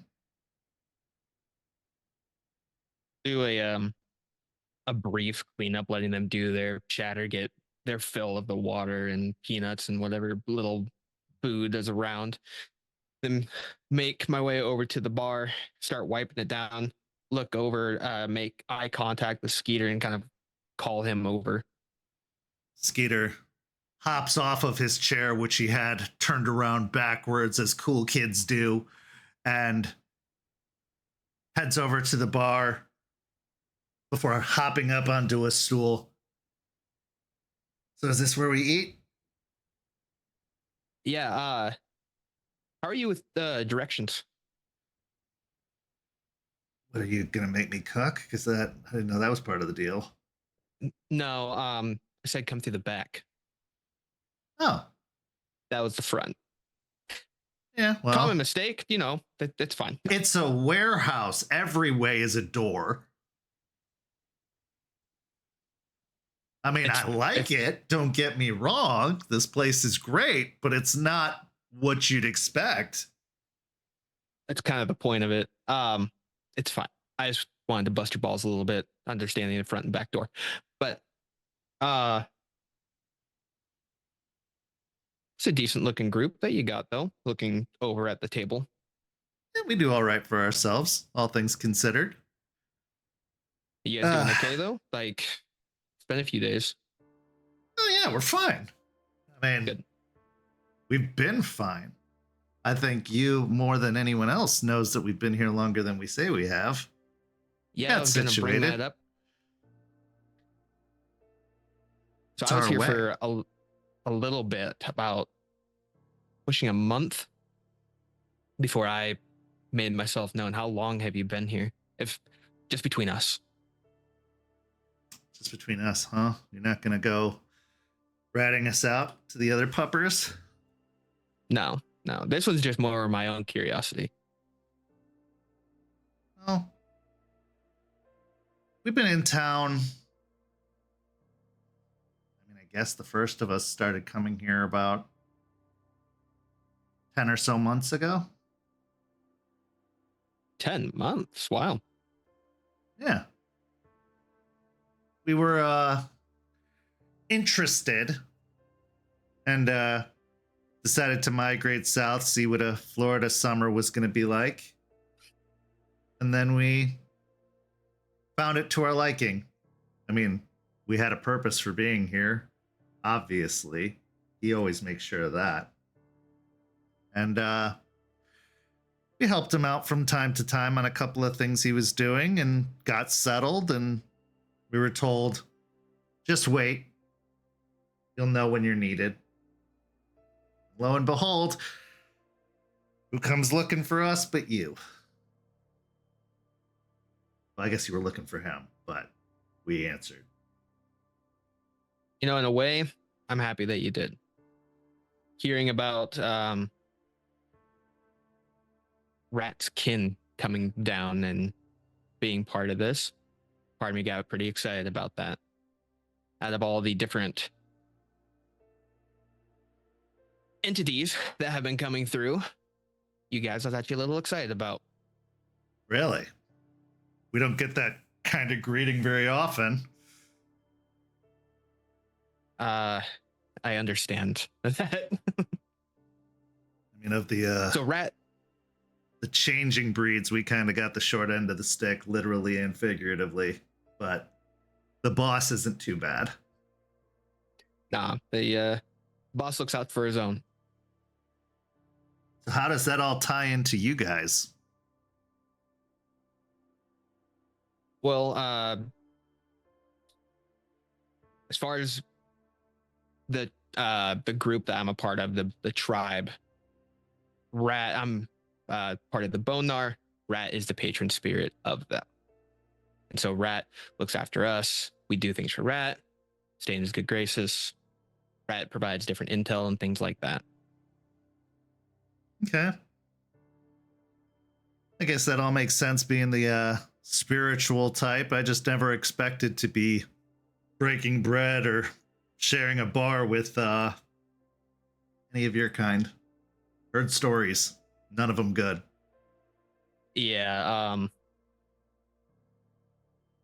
I'd like to say that I'm sorry, but what happened was not You didn't do it. no, it wasn't me. I would have handled things very differently. I'm sure.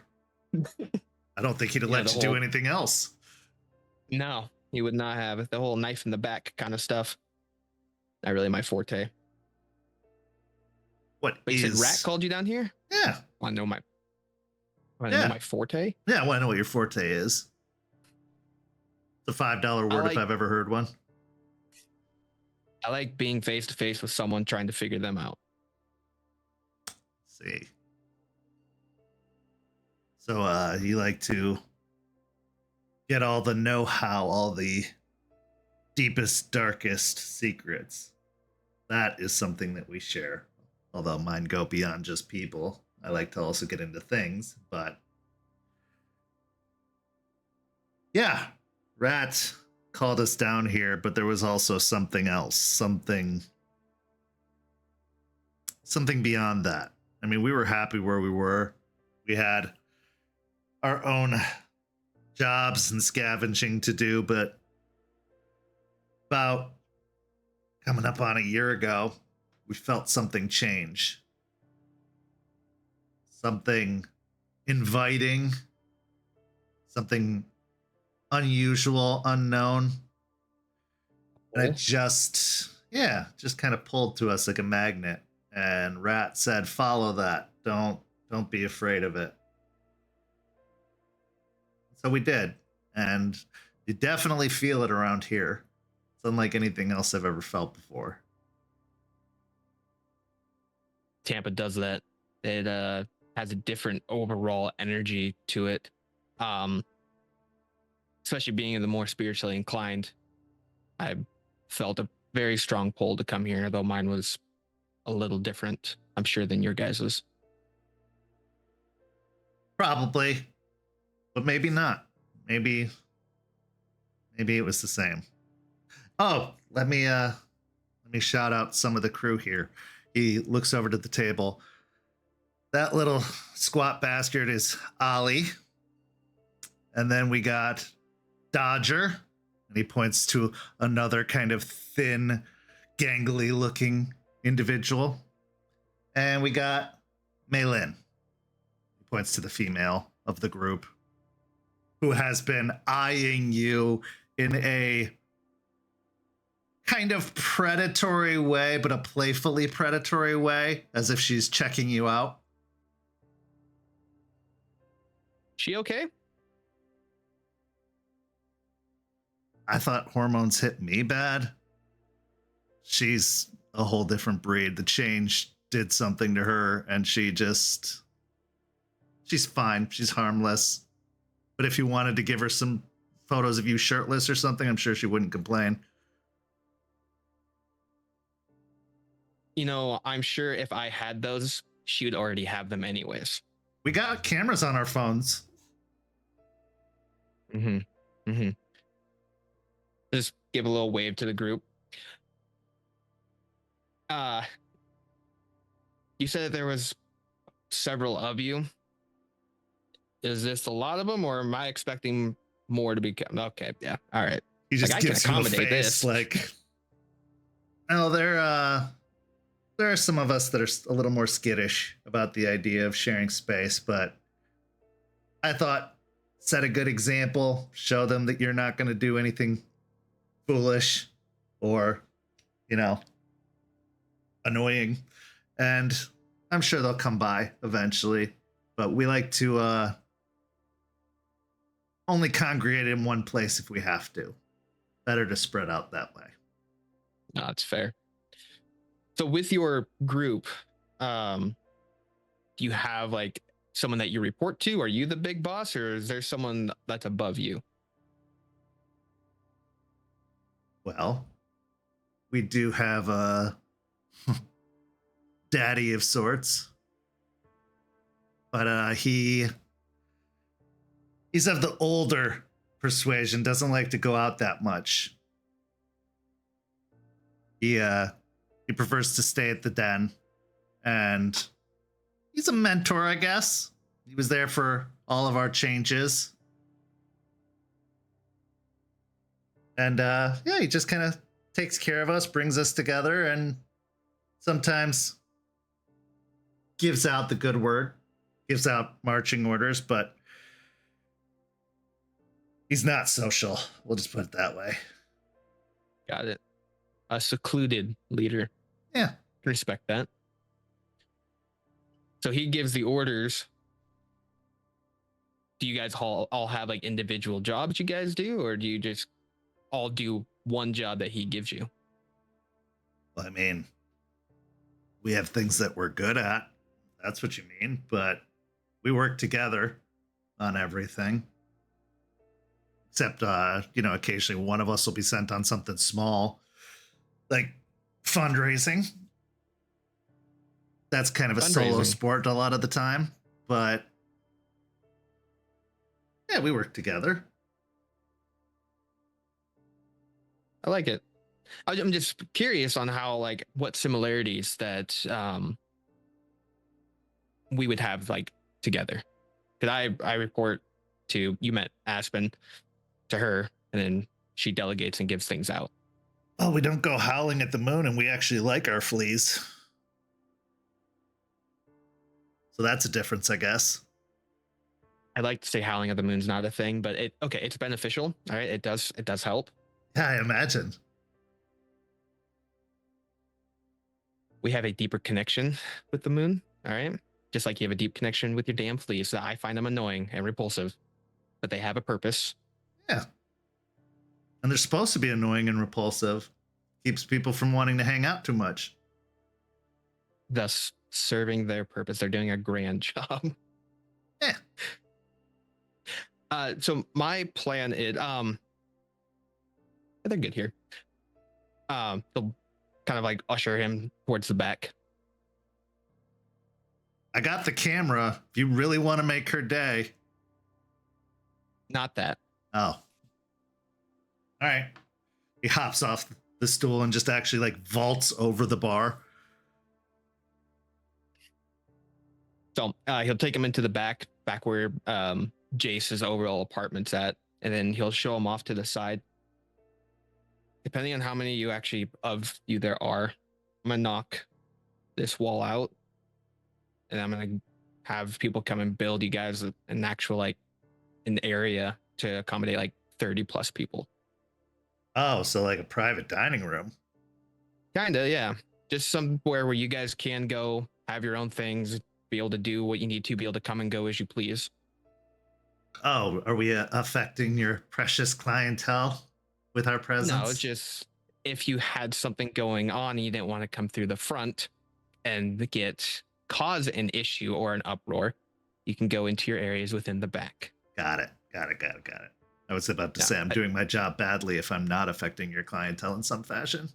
But my clientele doesn't really care too much. Like, you have to, not even bleeding on them probably wouldn't bother them too much. Spitting their food, yeah, they're not gonna be happy with that. Yeah, you had an awful lot of bikers here. And the name Howlers, isn't that like too on the nose?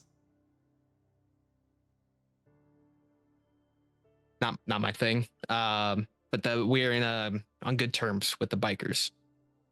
You gotta talk to your PR people. That's basically like, hey, looking for werewolves? Come here.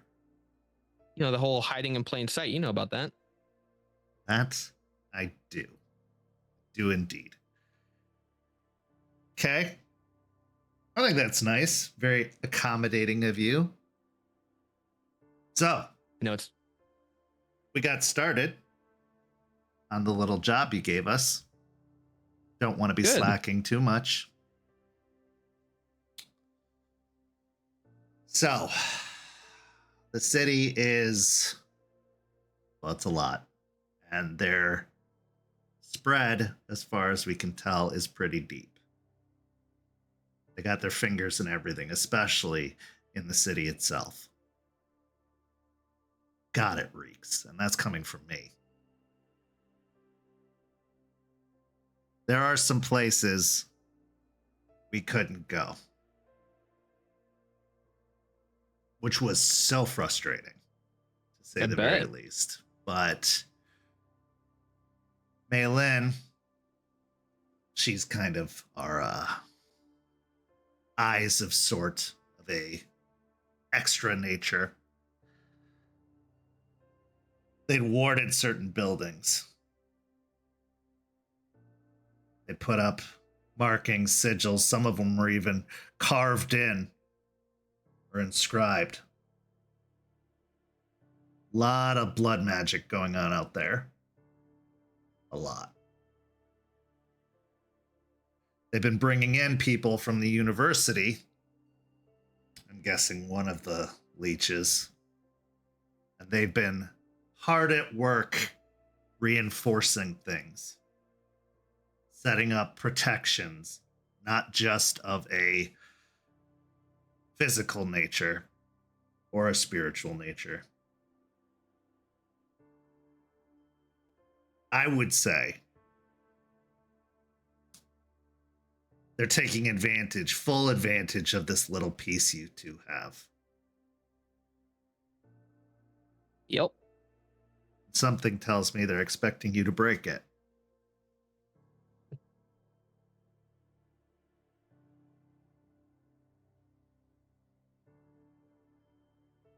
There's a strong part of me that wants to. I get it. So why'd you do it?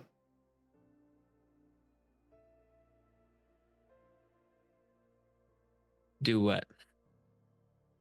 Why'd you make the peace?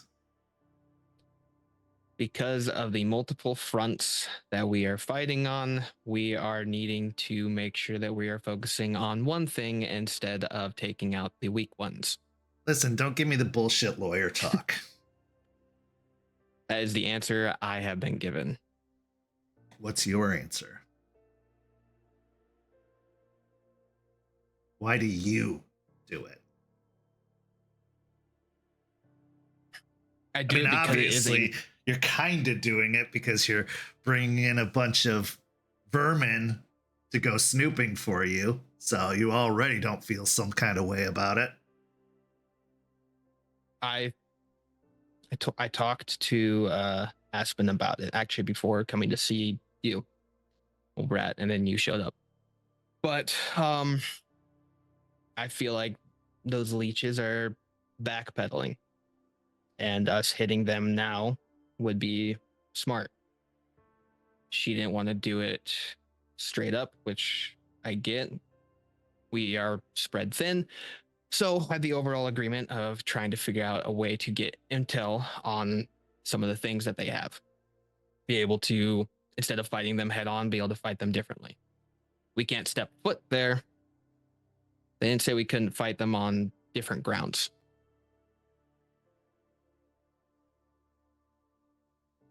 That makes sense. What are you looking for specifically from us? Because I can give you all kinds of information, but should be tailored. If you want us to be looking for something specific. Their boss, the big honcho leech guy, he's the one that deals with. He is providing a means to take care of. Are you aware of the plant issue? You've been here for 10 months. I'm sure you've heard about the stupid plants we're dealing with. You mean Night of the Living Dead? Yeah, we've seen it. Them. Yeah. It's a really bad Last of Us ripoff. Yeah, and Invasion of the Body Snatch. It's a weird thing that they're doing out at Piney Point. Really wish they were clickers, I'll tell you that much. That would make it a lot easier to keep an eye out for them. But yeah, okay. So Piney Point. Yeah, so there's a deal going on to take care of the plants, but the best way we found to take care of the plants is with cold iron. And that is the means in which to eradicate and get rid of these things. Moving forward with that, that shit's hard to find. But the leeches had it. But they have it. I want to cut out the middleman altogether and just go for the source. Okay. Well, we can keep an eye out for it. But my guess is, based off of all of the precautions they're taking, they're going to have that place pretty locked up tight. You have a need, they can fulfill that need. And as long as they have what you need away from you, you have to be nice. Correct. And that's where you come in. If you can find the source or while it's being transported or where from, that'd take care of a lot of issues. But we do have eyes on the docks. We haven't seen anything new happening. So my guess is it's already here. Or it's being brought in a different way. Now, that's like looking for a needle in a haystack. This is a major metropolitan area. There's trucks coming and going all the time. But I think I have an idea of what you're looking for, because there were only 2 real places that were heavily secured. One of them is the big old eyesore downtown. And the second one, funny enough, a credit union downtown. Credit union. Yeah. Bank. Small. Easily overlooked. They have been having a lot of deliveries and armored trucks coming through. Now, we know about the usual drops or pickups that banks do, part of the fundraising, but this happens outside of that. Awful lot of guys for one truck.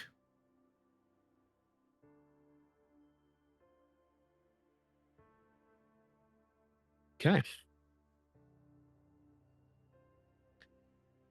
I'm assuming you have an idea of you said you have the schedule down of when these deliveries are being made. Well, that's the problem. There's the normal schedule of the pickups, daily cash drops. These happen a little more randomly. Now, we followed one of the trucks. They take the stuff to the tall building. They drop it off in one of the back delivery bays. Unfortunately, we're not able to press on much more than that. But we can listen. Awful lot of banging and clanging. That's how we kind of put the 2 pieces together.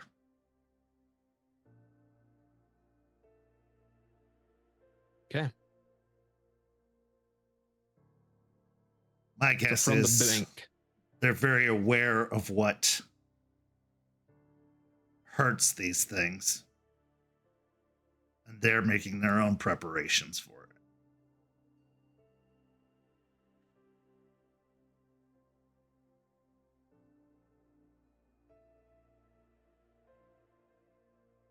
So these trucks are coming from the bank, then going to the big eyesore. You got it. But where the trucks are coming from to get to the bank is still unknown. Haven't followed that particular thread yet. Okay. No, the intel you've given is good, though. And that's very helpful. Well, you're building us a room after all.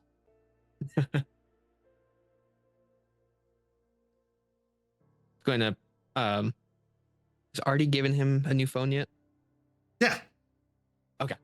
He's going to pull it out real quick and shoot a text to Aspen, just quick updates on the things that he's picked up on. Skeeter, this is very helpful. I was not expecting so much in such a short amount of time. We don't waste time. You gave us a job, offered us hospitality. Despite what we smell, look, and sound like, we have manners.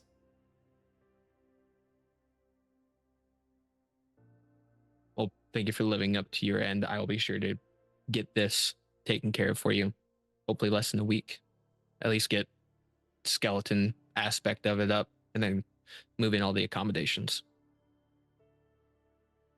Great. We'll keep our eyes peeled, and if there's anything you specifically need us to keep an eye out for, we'll do so. Yeah. The head leech guy, if possible, you can find out where he goes after he leaves that big nasty tower. Just kind of give me a schedule that he follows. I'll throw something extra nice in the rooms for you if you're able to make that happen. That sounds good. Okay. Yeah, we'll look for the boss and see what comes up. Perfect. You guys drink? Yeah. Drinks around the house. Take care of you and your entire crew for a job well done. He fishes out his phone. You sure? I mean, I wouldn't, to be completely honest. Then she'll just be. I was talking about the ones that are here right now. Yeah. Okay. Yeah. Your people that you brought. We'll take care of the rest later. Oh, okay. Yeah, that's fair. So the two of you return to the main bar area. Skeeter vaults the bar again, going over to the others, Ollie, Dodger, and Maylin. And he starts kind of muttering beneath his breath, whispering to them. And they all, almost in unison, look over in your direction with very excited eyes before hopping off their seats and coming up to the bar to line up for drinks. What's going through your mind after this conversation with Skeeter? A lot. This information is something that he's wanted for a while, and now this going to be able to move forward and actually possibly expedite the movement and get iron to the pack. With the additional part of tracking down Bateman, both Aspen and Jester have made it very clear that they dislike this man very much. And this is a way that he would be able to pay them back for the kindness that they've shown. So with incentive, motivation, and information, this is where we go to our break. We'll be back in just a few minutes with the second half of tonight's story.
Welcome back. In the second half, we find ourselves with Regina parked outside of Tampa Ministries. Now, you had been given intelligence that holy water had been found at one of the destroyed hives, one that nobody has taken claim to the destruction of yet. Not Charles, not the Hellhounds. Nobody is responsible. It's even far enough away from the changeling location that you know it couldn't have been them. You were also told about some very suspicious features about the site, that the ground wasn't corrupted as it had been at the other sites. So with all of this information in mind, you go to visit Alice. Alice, who had previously been a source of holy water for you as you were preparing to fight Bloody Mary. Alice's holy water, which you still have in your possession, having not used it so far. The Tampa Ministries is a multi-denominational organization meant to bring faith and light and hope to the community. It has been a gathering place for the unhoused. It's been a source of a job to those who have been struggling ever since the economy shifted. It provides a great deal of services, from faith counseling to placement programs to even, at times, rehab. But as you arrive, something has changed. Outside, you see signs that say the Tampa Ministries is closed until further notice. And based off of the plywood covering one of the doors, the glass having been shattered and broken, it's easy to see why. The building is dark, and it doesn't appear that there's anyone present. However, I'd like you to both roll, or all roll, a wits and awareness for me. What's our rage at? I would say you are probably, after seeing this, a rage 2, especially those who have been to the ministries. Jace, you can probably stay a rage. Well, no, I'll say you're a rage 2 too, knowing that this is a resource to the underprivileged.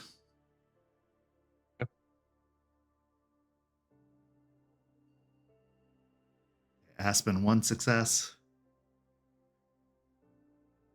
Jace, 4. Jester, 2. Okay, so Jester and Aspen, you are both just wrapped up in the case that the building has been damaged. And upon further examination, you can even see that in some of the surrounding area, there's still police tape sectioning off some of the grounds. Jace, with a little bit more insight, a little bit more awareness, you notice just out of the corner of your eye that there is a figure on the roof. And that inside, in the bowels of the building, there's movement. Nonchalant, he'll kind of look around and then burn a will and then use mind speak to them to let them know. Okay. So I'll burn that and then resolve and wisdom. It's a very low difficulty. Yeah, like they're right next to me. Yeah, it's a very low difficulty. So unless you get 0 successes, it'll probably work. 3. Okay. So almost immediately, Jace's voice enters your mind loud and clear. Go ahead. Hey, don't be alarmed. To act normal. There's someone on the roof and there's movement inside. Now, I can't really get a clear description of them, but I think we're being watched. They're definitely aware that we're here.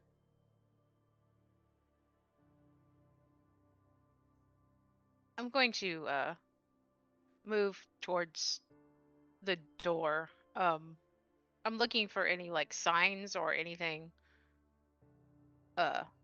like any paper signs or anything like saying like if they've moved or anything like that? Sure. All you see is just that they are closed until further notice. I wonder what happens. I'm gonna look to the other two. Maybe we just go ask. Do you want to know what's going on inside? I think, based off of what I know about Alice the last time we were here, if we do anything that comes off as uncouth, we might be met on aggressive terms. So maybe it's the best scenario to just let ourselves be known in this situation. So knocking. I think that's the best way to go. I'll turn around and knock. As you knock at the door, it takes a few minutes before you see movement. And the movement is a younger man, possibly in his late teens, early 20s, dressed in black attire, a black t-shirt, black pants and boots, who approaches the door. He looks warily at the three of you before talking from the other side of the door. Did you not see the signs? We're closed. Go ahead. We're here to see Alice.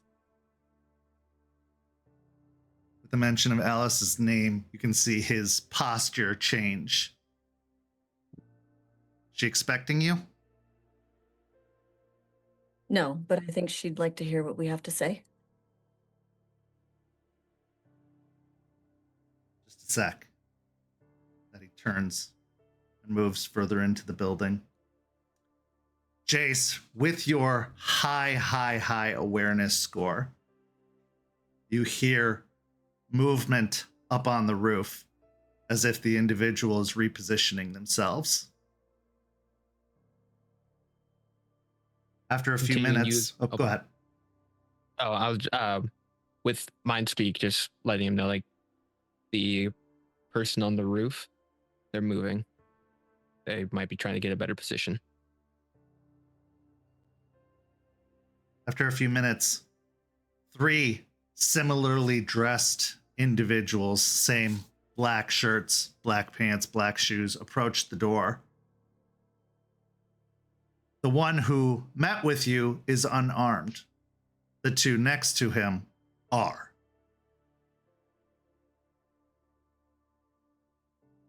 You have any weapons on you? No. All right. Don't do anything funny. He unlocks the door and opens it. If you don't mind, these two gentlemen are going to search you. I'm sure you understand. The two men walk up, giving you each a brief pat down before giving acknowledgement to the first man that you're all clean. Follow me, he says as he turns and starts walking into the building. The two men remain behind, trailing behind the three of you as you proceed into the building. What you find inside is a complete change to what you were used to the first time. There are papers scattered everywhere. It looks like the entire building has been tossed in some way or another. You can see that doors have been kicked in, files have been gone through. The whole reception area is a complete mess of just dismantled paperwork and filing cabinets. You can even see that where there were computers before, they're gone. You see. What happened? Oh, go ahead. I was just, as we're walking to them, what happened here?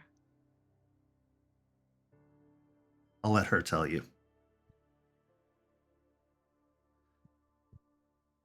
You end up walking through, and One of the things you take note of, one of the doors that is kicked down, belonged to Reverend Thomas, the man who you had met with. The entire office or sitting room has been completely dismantled. Chairs flipped. Everything of any kind of informational use has been removed. You continue through the building until you are led to the prayer room with the scrolls. You can see all the scrolls are gone, all the candles are gone. The man walks up and puts his hand in one of the slots, and then you hear a click, and the entire scroll cabinet, prayer cabinet, starts to move as he pulls it out like a door. In the next room, you find about a total of 8 people, all of them dressed similarly. You see black duffel bags. You see boxes of ammunition. You see essentially a small armory inside. And at the far end of the room, you see Alice. She has her usual attire, scarf around her neck, fingerless gloves, but you see that she has a hooded cowl with the hood thrown back. She looks up. I didn't call Paw Patrol.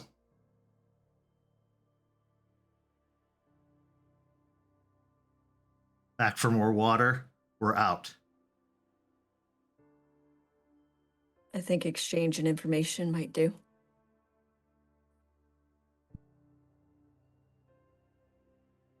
She looks towards the others, all of them with their kind of twitchy posture. Some of them look like they're reaching for guns.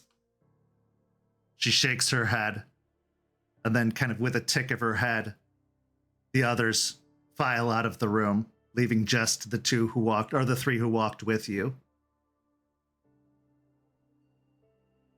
She moves over to a folding chair and sits down, gesturing to a couch that had been dragged in. Have a seat. I'll sit down. You mind if I stand? I don't mind, but you're going to get uncomfortable really quick. Take my chances. All right. Your choice.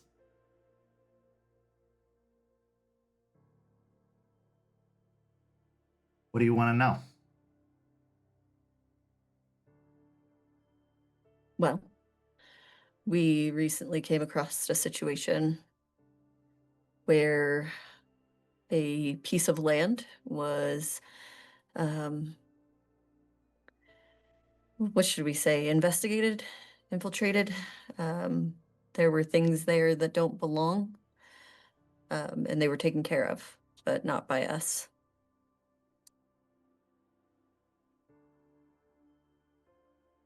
And Is it fair to assume that that was you, and look at the other 3 in the room?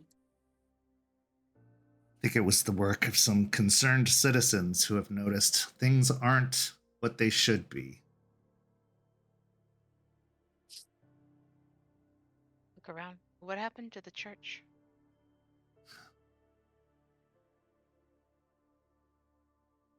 Well, I think even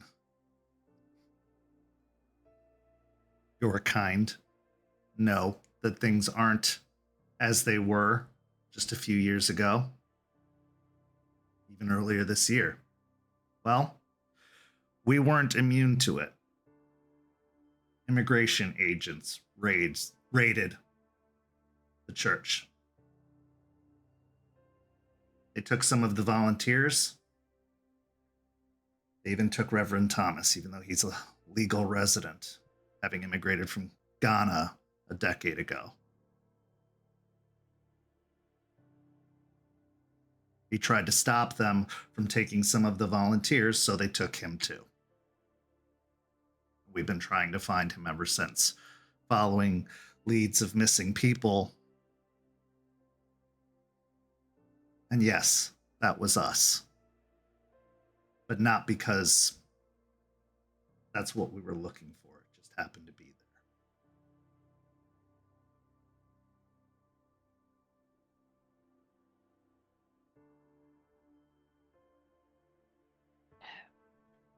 Have you had any leads? No. Our best guess is Alligator Alley, but that's not exactly a place that's easy to get to.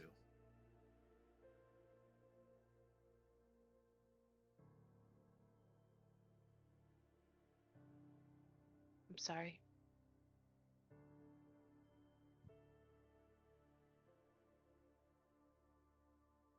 Yeah, me too.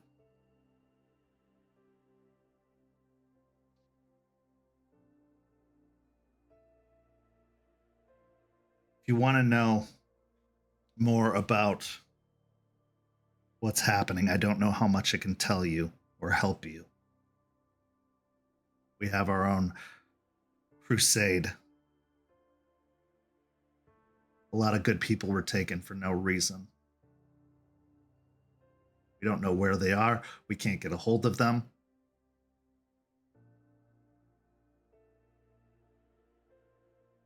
That's where my priorities are. Aspen will look down at her feet, kind of shaking her knee. Look over at Jester, look back to Alice. What if we could help? Why?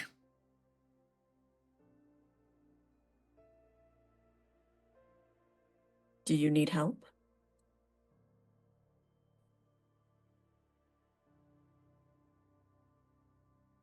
I think we're getting on just fine.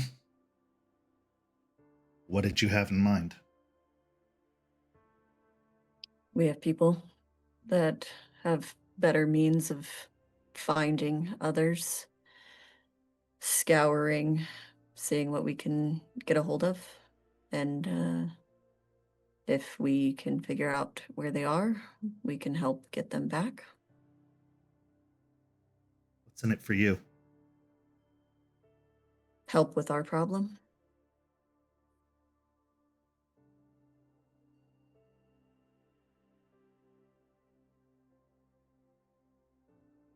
Tell me more about your problem.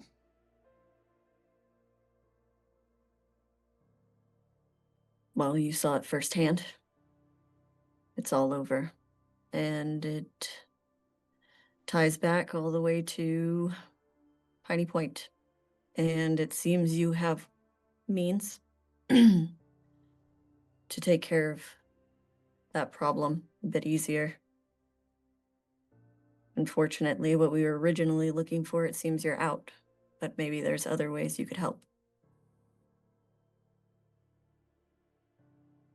But in all honesty, if you needed help, all you have to do is ask.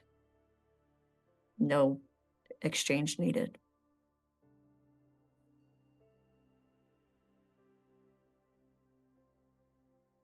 She contemplates that for a moment.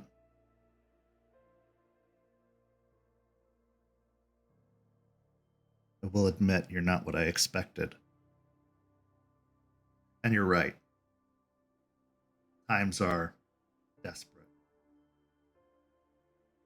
When I had nothing, Reverend Thomas gave me a home. I wouldn't have met these people if it wasn't for him. And I lost friends. Good people. Just because of where they came from. Seems not all monsters. Anyway.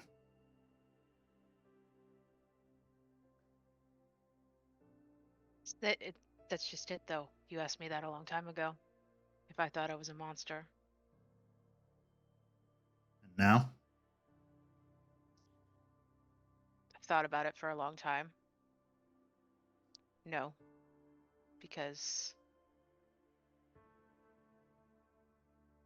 I might turn into a giant. Look to the others. Claws and fangs, but there are, look around, the governments, politicians, billionaires that hurt way more people than I ever could. It's not what you are that makes you a monster, it's what you choose to do.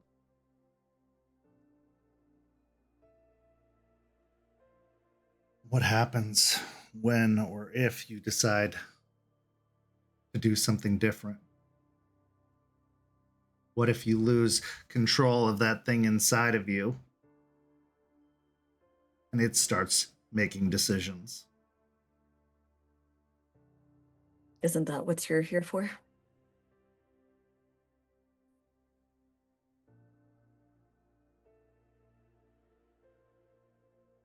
I didn't know what I was here for. Not for a very long time. But I do now.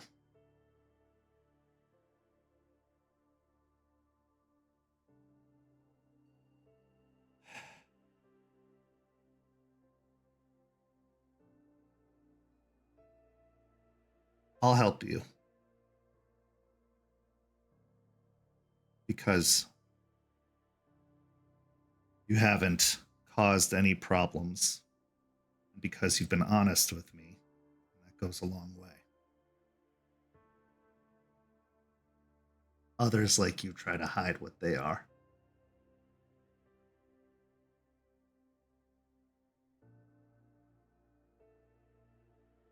Help me find Reverend Thomas and as many of the others as you can.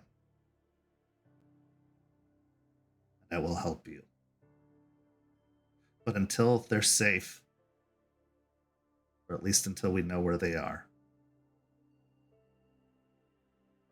I can't be distracted by anything else. Because the longer time passes, the less likely we are to find them.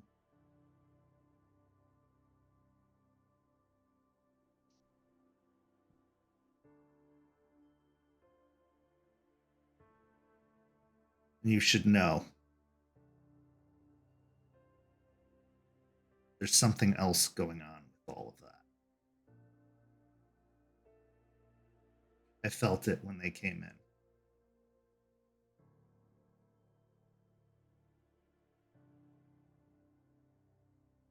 There's evil, more than just meets the eye, involved. Which is why we are preparing the way we are.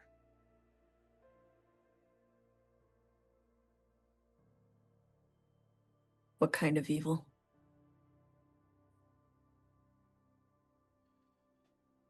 The kind that would prey on those who wouldn't be missed.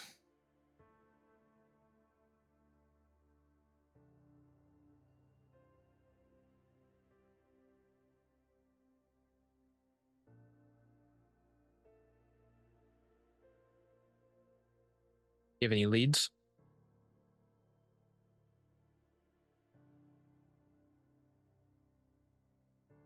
Unfortunately, very few. We've been following missing persons reports to try and see if we can get any information, and unfortunately, your little problem is making that a lot more complicated.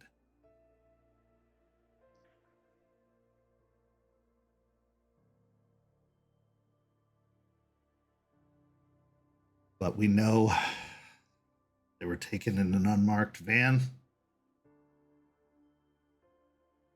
I don't have reason to believe they'd keep them in the city, but I can't be sure. Unfortunately, we weren't as well equipped and prepared as we are now when they were taken. Or else we would have stopped them.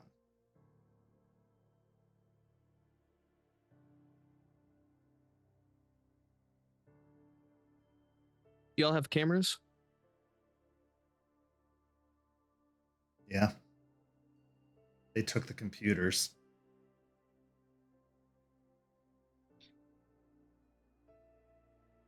Look to Aspen. You think he could help if he had at least the camera? To be honest, I don't pretend to know how he does what he does, but I'm sure anything would help. You okay if we take the camera? Looking back at her. Which one? All of them. That would take a lot more time than you think, but can at least give you the ones that are important. They'll be helpful. At least the ones from outside and the ones from his office. He didn't keep cameras in his office. Think about privilege and privacy. But there were some in the main room that showed the entrance to the office at the very least.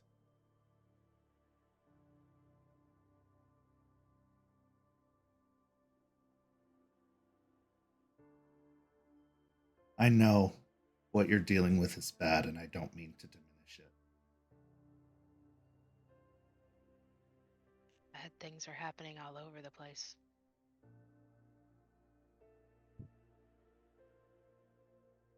Yeah. I think we get it.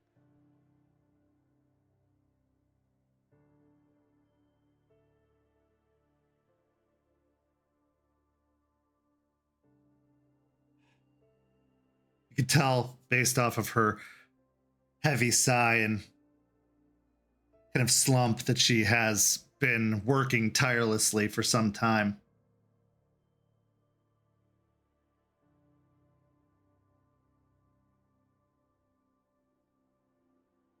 So what else do you need?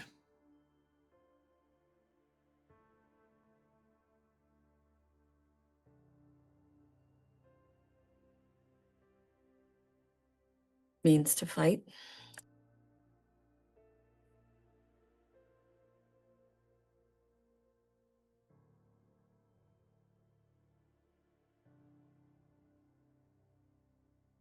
What you're fighting.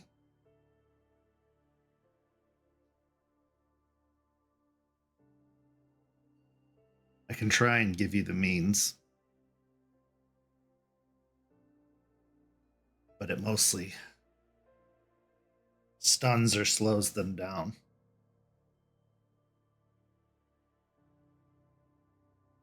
What I needed to do took a lot of effort and energy to truly destroy and cleanse it. It's not something I can teach, not something I can give away. But I can give you some useful tools, at least, that will help.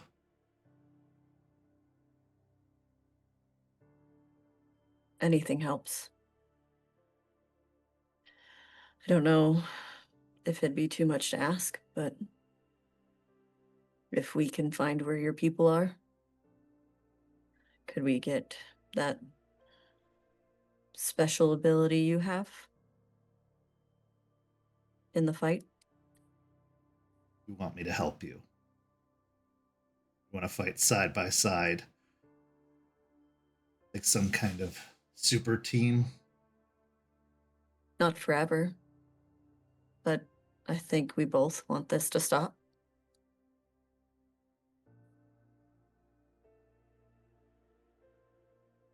And I want you to answer a question for me, honestly. Of course. There's a kid in the hospital got busted up really bad. They say with some kind of gas main caused an explosion in the bar room. I'm not stupid. Was that you? Was a new one of us. someone who doesn't have the knowledge to control themselves, but is getting that knowledge.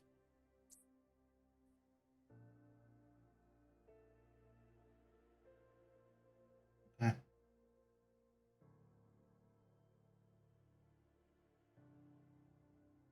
Thank you for your honesty. Get them back, or at least get me the information to get them back, and we'll see.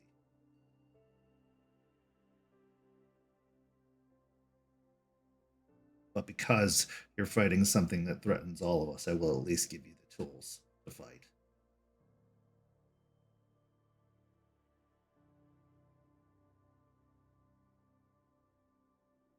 Gonna need a little bit of time to prepare it all.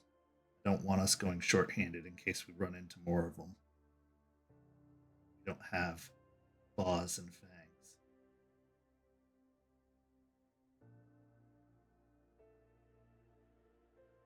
Where do you want it sent?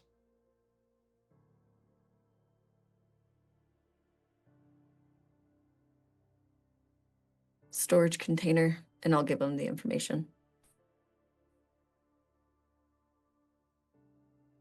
She looks to the guards behind you, and they give a nod as they have taken out small notepads and write down the information.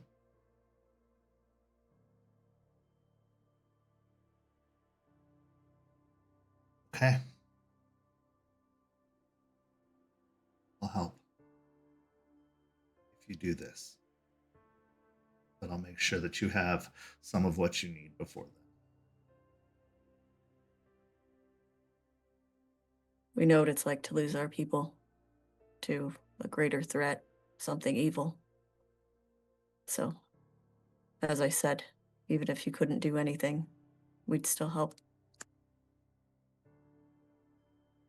She's a little bit like taken aback by that, kind of weighing it in her mind. Okay. Don't tell anybody about what we're doing here. They've already been through once and they trashed the place. I need to have something for him to return to.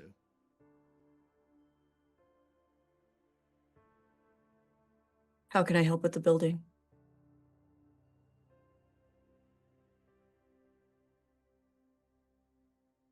Nothing right now. We're gradually cleaning it up.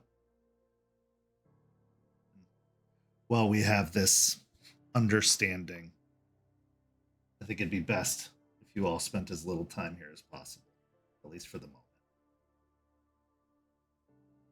I understand it's a nonprofit, though. Is there funding needed? When isn't there funding needed for a nonprofit? Then I'll get it done. Actually, at that point, I'll slowly, looking at the three, take out a very large envelope full of cash. I actually intended to donate this. Here. She reaches over and takes the envelope. Thank you. This place gave hope to a lot of people who didn't have it. A lot of people who were overlooked. Not being Things so like this need to overlooked keep now. going. Places like these need to keep going. Get the Reverend back and it will.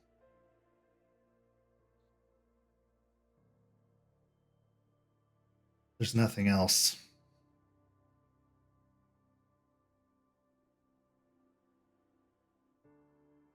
Thank you. Thank you. I'll have that stuff sent over to you. Let me know when you find out anything.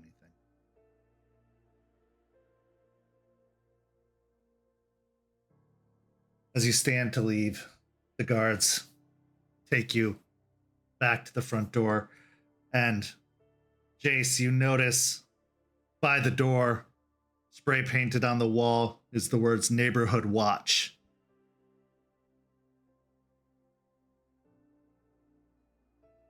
You're led out to the front door. The doors are unlocked. You leave. You notice up on the roof, the individual still moves following your movements. But as you get to the car, they seem to go back to their original position. You have a few moments, all of you, before we call an end to tonight's story.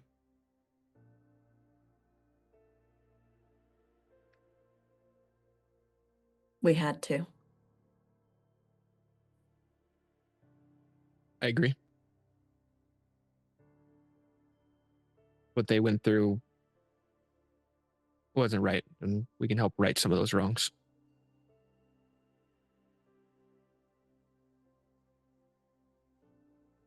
If need be, I can, Go ahead. as I say, if need be, I can try and move some things around and help Artie track this down, make it a higher priority.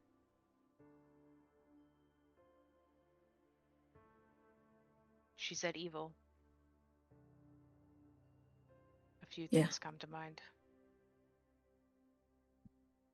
I agree. And as much as we want this information, and I look to Jace and I glance towards Jester for a long moment, taking in a deep breath, kind of closing her eyes.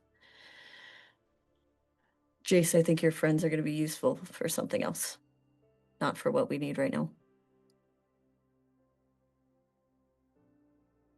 All right. Put them to the task. We're on hold with that anyways. We have all the time.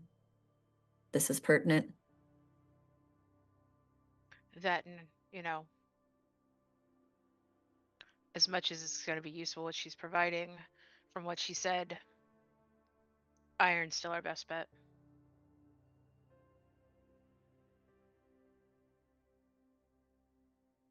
We at least have a location of where the iron's being moved to. We can figure all of that out later, as I said. But we have information. That's great. But I think this is what we need the help with right now. I'll talk to the man in charge. I'll get him on it.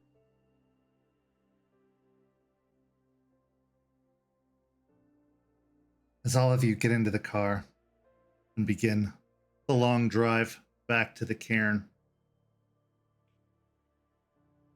the weight of it weighs on you. Even the innocent won't be spared this war. In fact, they're the most likely targets to be hit first.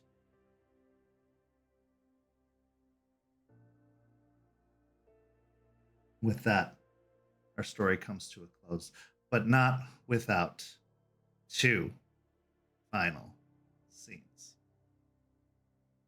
Our first scene takes us to the back of a black, unmarked van. In the van are several individuals handcuffed with hoods over their heads. The van comes to a stop, and one of the doors on the side opens up. See men in ski masks with rifles look to one another, and one says, "How many this time?" An unseen individual says, 3. They nod. They reach into the back, pulling 3 of the individuals out and leading them away as one of the men stands behind, rifling through an envelope of cash.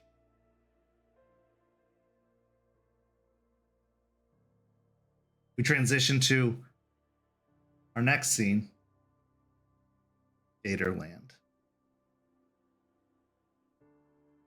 It's dark. Past the times of evening tours. We find ourselves in the pen with the suspiciously aware gators.